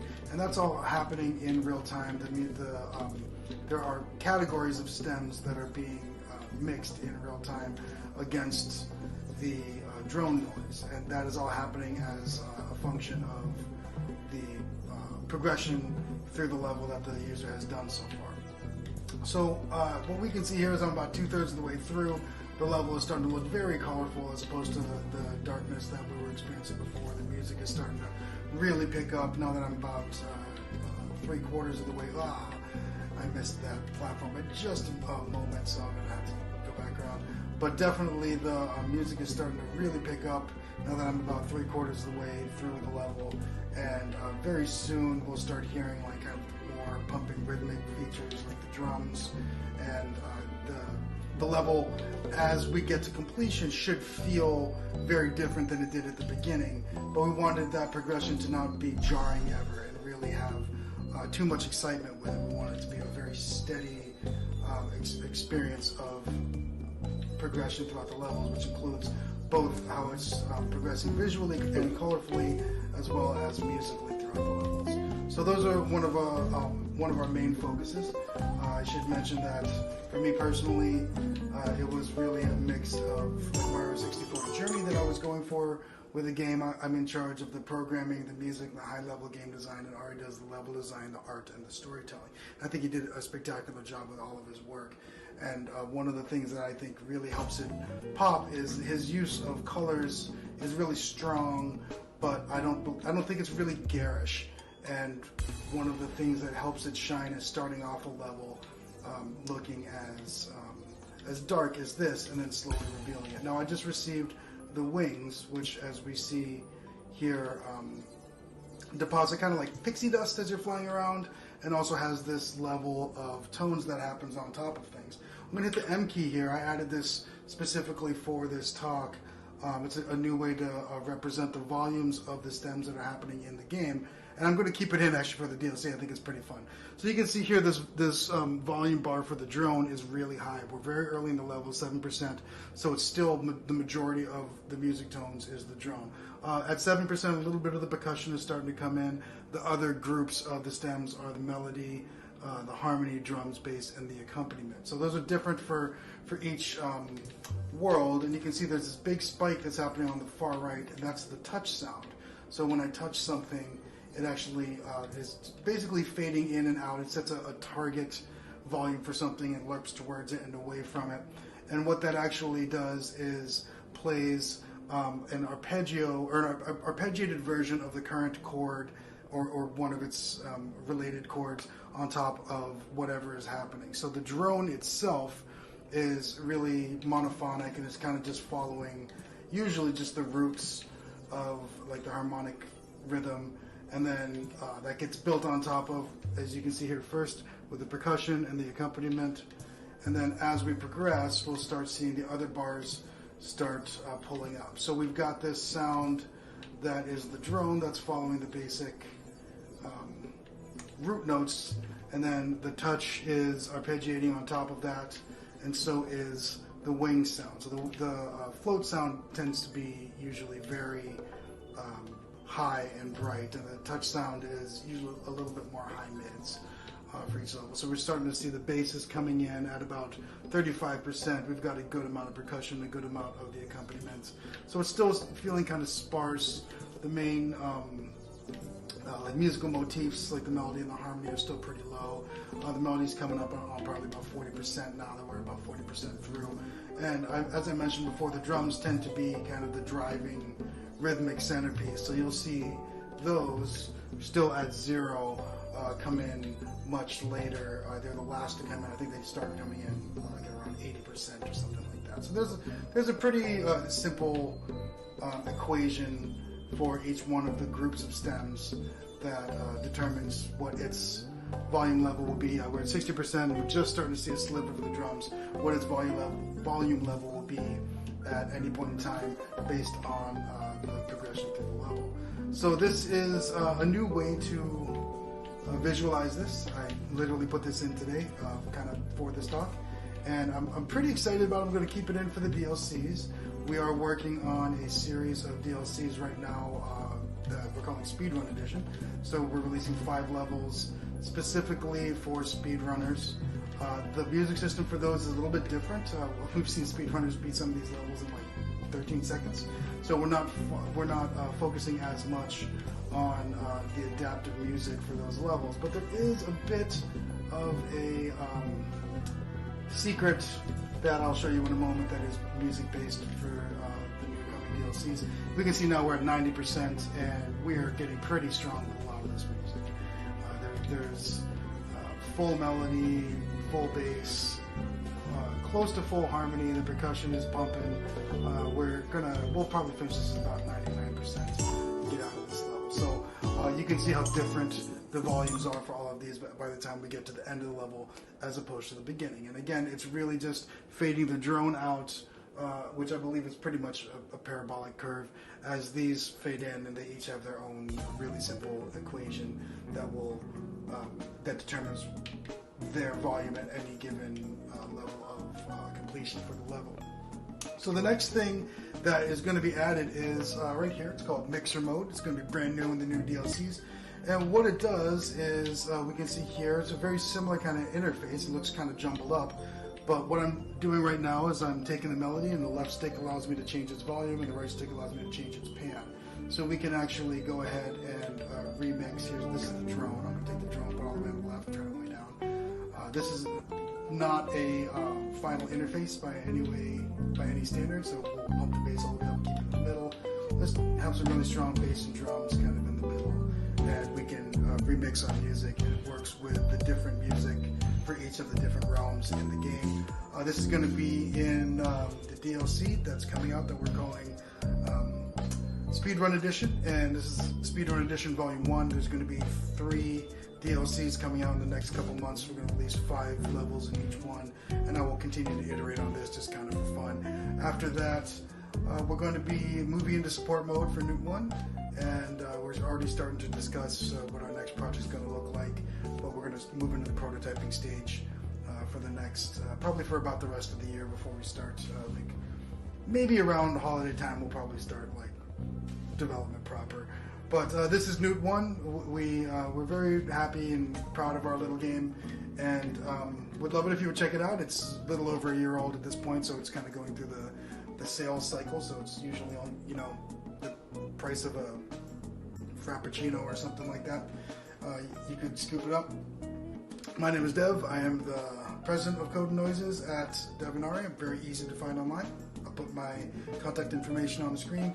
And this is Newt 1. It's available on all of the current platforms, PS4 and 5, the Xbox Ones, the Switch, Steam, all that stuff. So if you got any questions, let me know. I would love to hear about what everyone is working, and very happy to be able to describe and show the music system in such detail today. So thank you for listening. Cheers.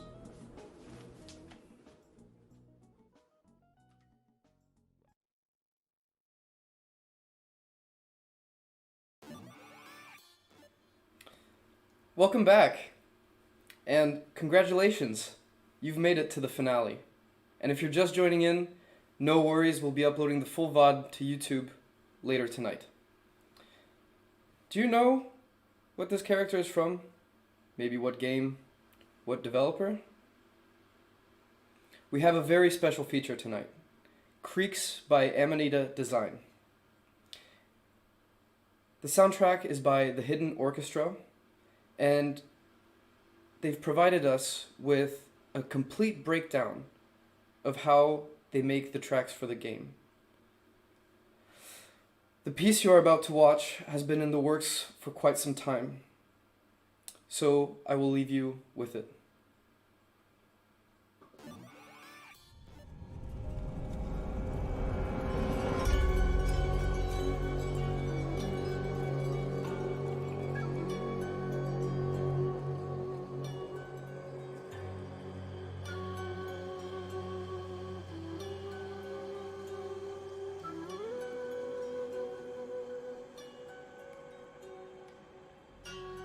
I'm Joe Atchison, also known as Hidden Orchestra, and I'd like to share with you some of the stories behind my Infinite Living soundtrack for the Amanita Design game, Creaks. Let's start with some music. This is the album version of Row, a track for a level in the middle of the game. This instrument is a happy drum. The others I'm playing on this track are zither, modular synth, drums, and a Turkish may.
keeping with the hand-drawn visual aesthetic of the game, the music features no fake software-sampled instruments. All of the music is performed by real musicians playing acoustic instruments and a versatile analog modular synth. Guest performers include some of my regular collaborators from the Hidden Orchestra live band.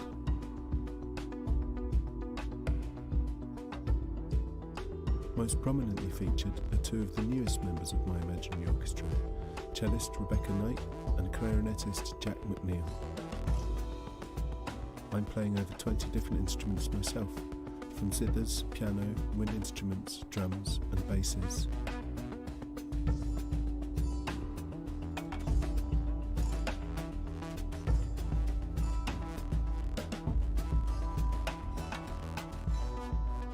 Through to instruments invented specially for the game, such as a harp made from an egg slicer.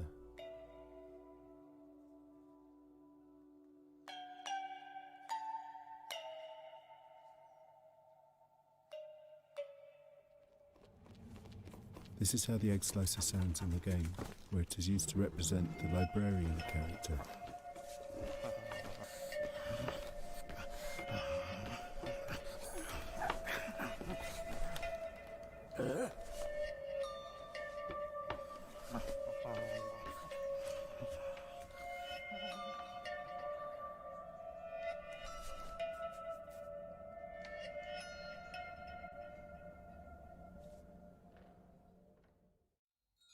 And tunable chimes made from a deconstructed glockenspiel.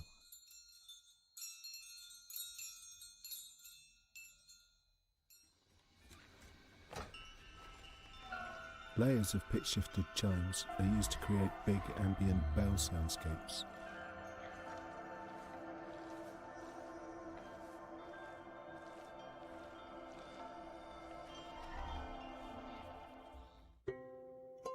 All of the main characters are represented by instruments.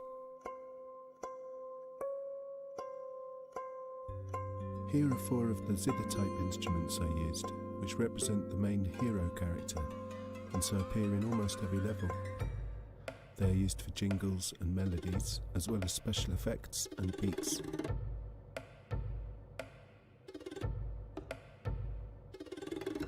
The music also follows the evolving architectural design of the game, closely mirroring the chronological development in the visual aesthetics by encompassing a wide range of genres, starting in the world of the attic with simple, quirky music played by primitive instruments.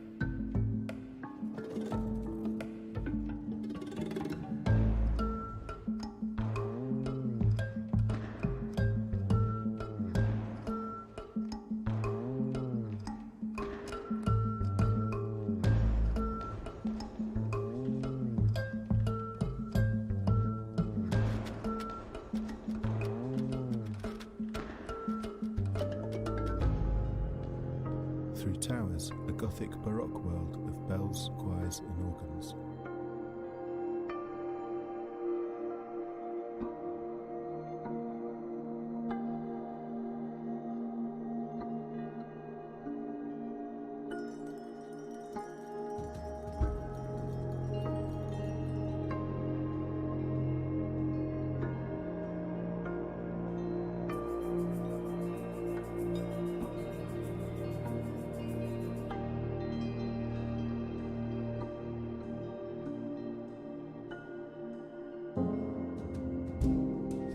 Palaces, a classical world full of pianos and strings.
science labs, a futuristic world of synthesizers and dance music influences.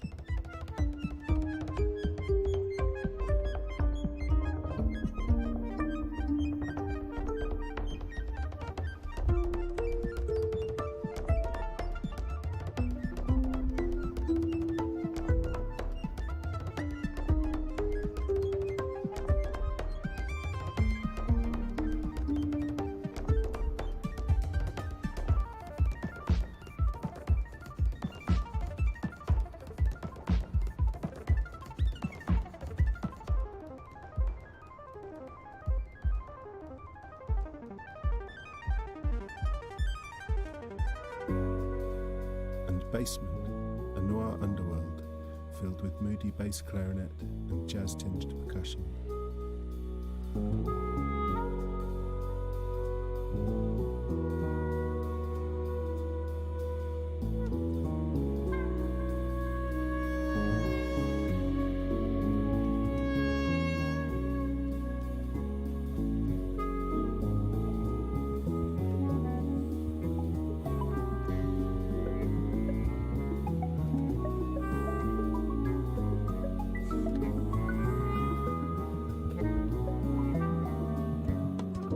This was my first game soundtrack. I hoped that my outsider's perspective would lead me to do something a bit different, even if that was more by luck than design. Maybe it's because I wasn't very good at playing it that it struck me that in this game you can die a lot but never run out of lives, meaning that you frequently restart levels. So I wanted to find a way to avoid listener fatigue, caused by hearing the same intro to the same piece of music over and over again. I enjoy creating improvised arrangements of tracks in the Hidden Orchestra live shows, and I wanted to find a way of bringing some of these ideas to this game soundtrack.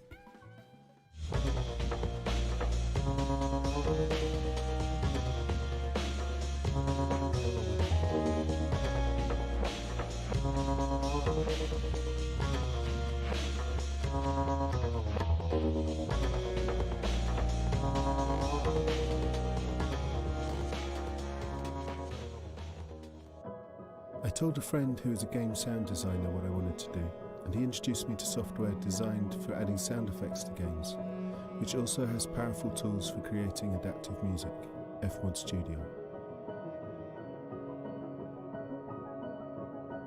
This provided me with everything I needed, including some new ways of composing inspired by using tools designed for creating randomized sound effects, such as rain, footsteps, or gunfire.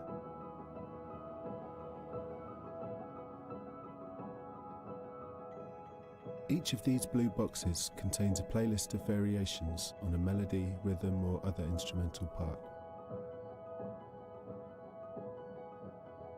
Carefully controlled randomization is used to select one of these parts, using layers of fine-tuned conditions and probabilities to create new arrangements constantly, so that the music in this living soundtrack will never sound exactly the same twice. It's really exciting for me to know that the music will be different for every player, every time they play, and I find it compelling that each time I listen to a track, it has probably never been heard before, and that version of the track will cease to exist as soon as I press stop. Here are some of the basic techniques I'm using to create generative music. In this example, a new kick drum sample is chosen every half a second, creating a generative kick drum pattern. The percentages represent the probability of each part being chosen. This is the main tool I use to influence the direction of the music.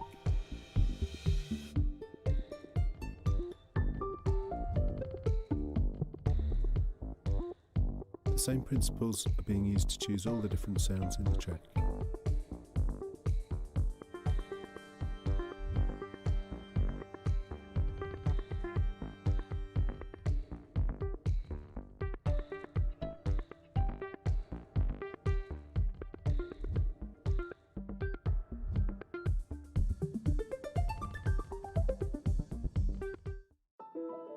In this example, I recorded 18 different piano chord variations, and a new one is chosen every 10 seconds. The probability of parts being selected is equal, and I've set it so that all of the chords will play once each in a random order, then cycle through them all again and again in a new random order each time.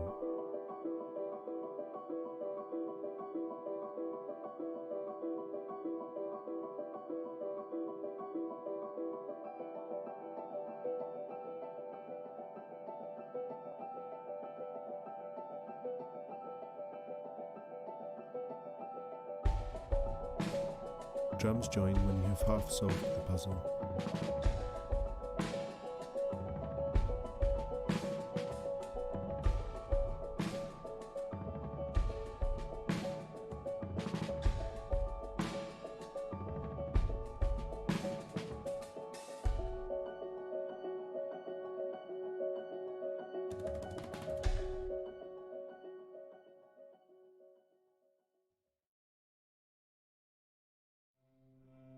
In this piece, Rebecca Knight is playing a single 2-minute-long rising cello melody at 3 different pitches, with one extra ornamented version and one displaced version, which is played slightly late to create added suspensions and dissonance.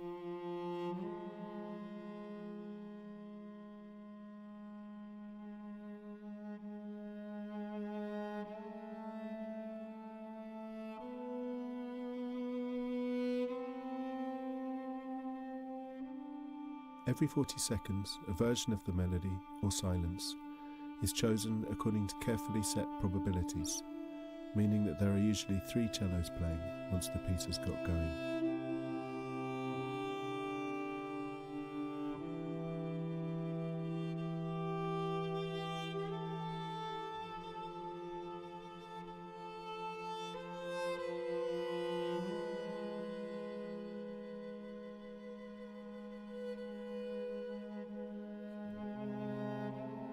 There are only 6 options that can be selected, but due to the differently weighted overlapping probabilities, there are many thousands of different combinations, and the piece will rarely repeat itself.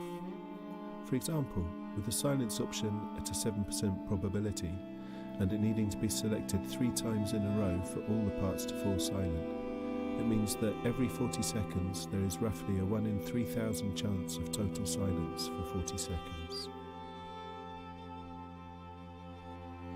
This means that about once every 32 hours the piece might go completely silent. Contrastingly, for only one of the 3 cellos to stop playing, there's a 1 in 14 chance, and will happen on average every 10 minutes.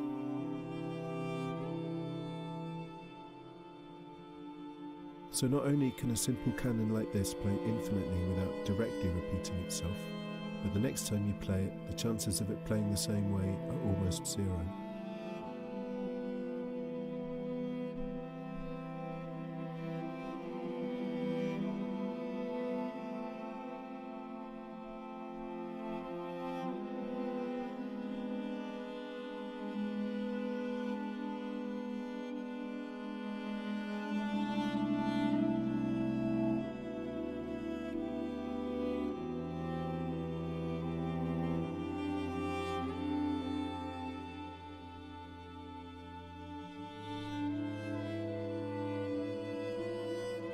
Composing music, like any creative task, is about making a series of choices.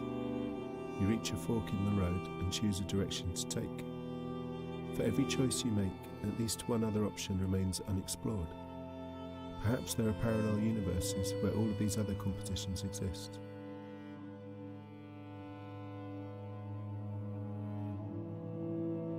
But composing music using carefully controlled randomization to make choices between several different ideas allows you to explore multiple options simultaneously, and many different versions of a piece of music can exist at once.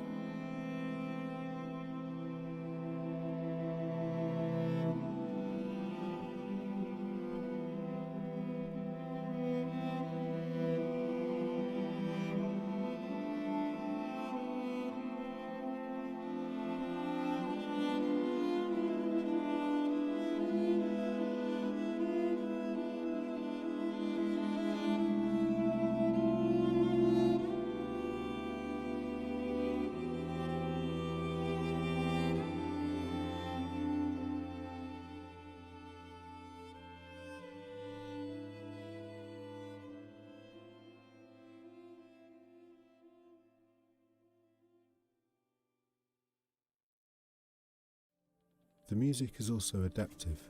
The structure is controlled by the player's progress through each level. Most levels start fairly calm and ambient, giving the player space to think. As each stage of the puzzle is solved, a jingle is played, and the music seamlessly moves to the next part of the track.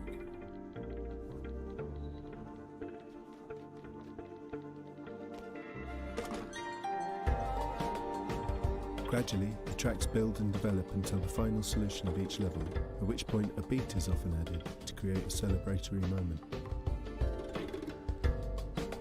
The music development acts both as a reward and as a system of hints, providing the player with helpful cues that they are on track to finding the right solution. Controlling the music structure with the level progress like this also means it can adapt to the speed of every player, generating new arrangements for as long as they need. If you go back to a previous level, the music will usually play just a beat on its own to show that the puzzle has been completed. These drums and this spider are two of my favourite little details in the game, which many players will miss, so I'm just going to let them play a little here.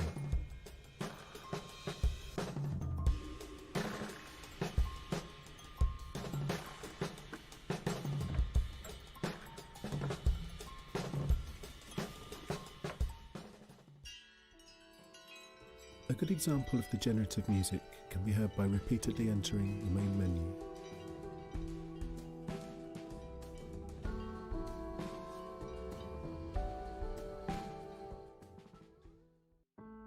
Each time the arrangement is different, though the piece is always recognisable.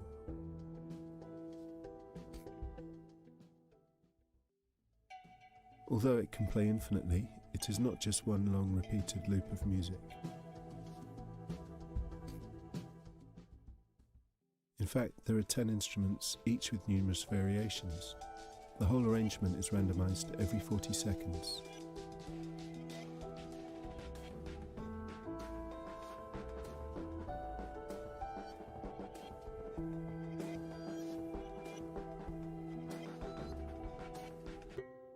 These adaptive and generative properties led to a further innovation, an interesting spin-off from the project. I really enjoyed the challenge of creating traditional, fixed versions of the compositions that would stand alone as a proper hidden orchestra album, but I also wanted to find a way to release the album in a non-linear form with the adaptive qualities which give it the feel of a living soundtrack. So Creek's artist and developer Jan Kloop and I designed and built a special music player app which retains all of these generative, adaptive, randomised and infinite properties, so the music can be heard as it is in the game.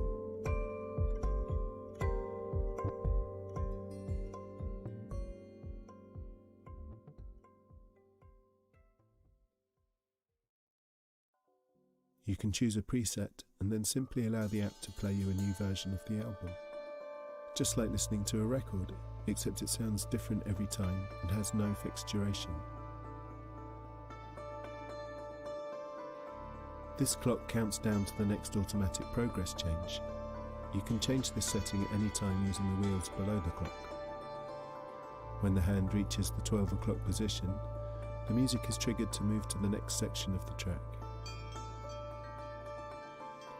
These lights indicate the progress state for the track. The green light shows you which section is currently playing. You can also use this lever to move immediately to the next section whenever you want.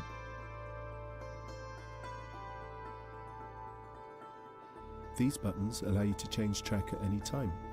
Activating the roll the dice button turns on random track order. This play-pause switch has an added instant remix function, as when you restart playback, it starts that section of the piece again with a freshly randomised arrangement. The needle bug is a kind of visual metaphor for what is happening in the music. It's like playing a record with multiple needles, which randomly play multiple parts of the record simultaneously to create a generative piece of music. When moving between sections, all the legs move at once. The small switch in the bottom left corner opens a side panel which displays the instruments you are most likely to hear in the track.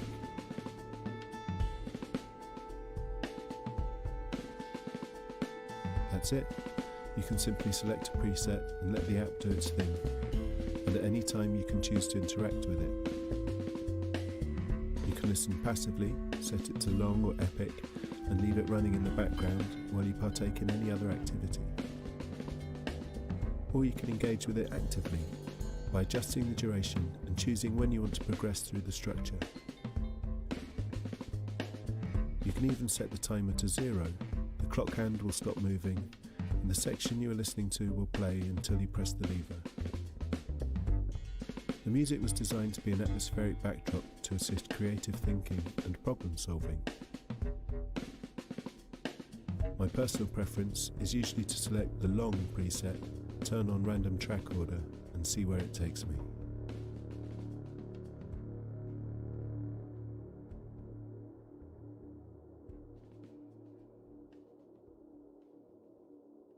Please check out Creaksbox online. We've made it completely free to download. Thank you for your time. Take care.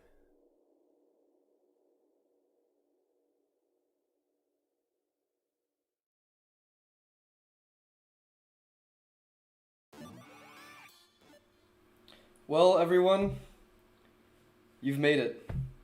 This is the end of day 1 of Save and Sound. Thank you so much for watching the stream, and I'd like to thank all the participants of today.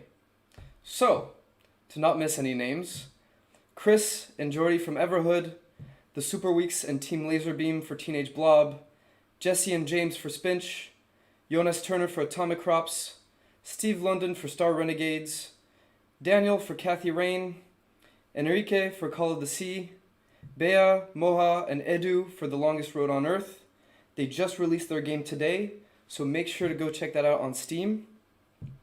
Asgal for Ritmos, Gordon for Rogue Legacy 2, Dev for Newt 1, and of course, the Hidden Orchestra for Creaks, the piece that you just saw. If you missed any piece from the show, we'll be uploading the VOD to YouTube very shortly, and also posting all the individual pieces from today.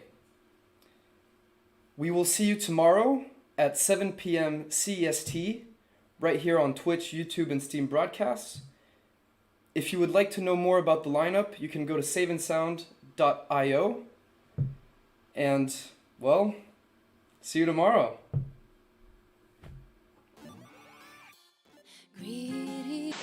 Seems we have another nightmare on our hands. There's a heavy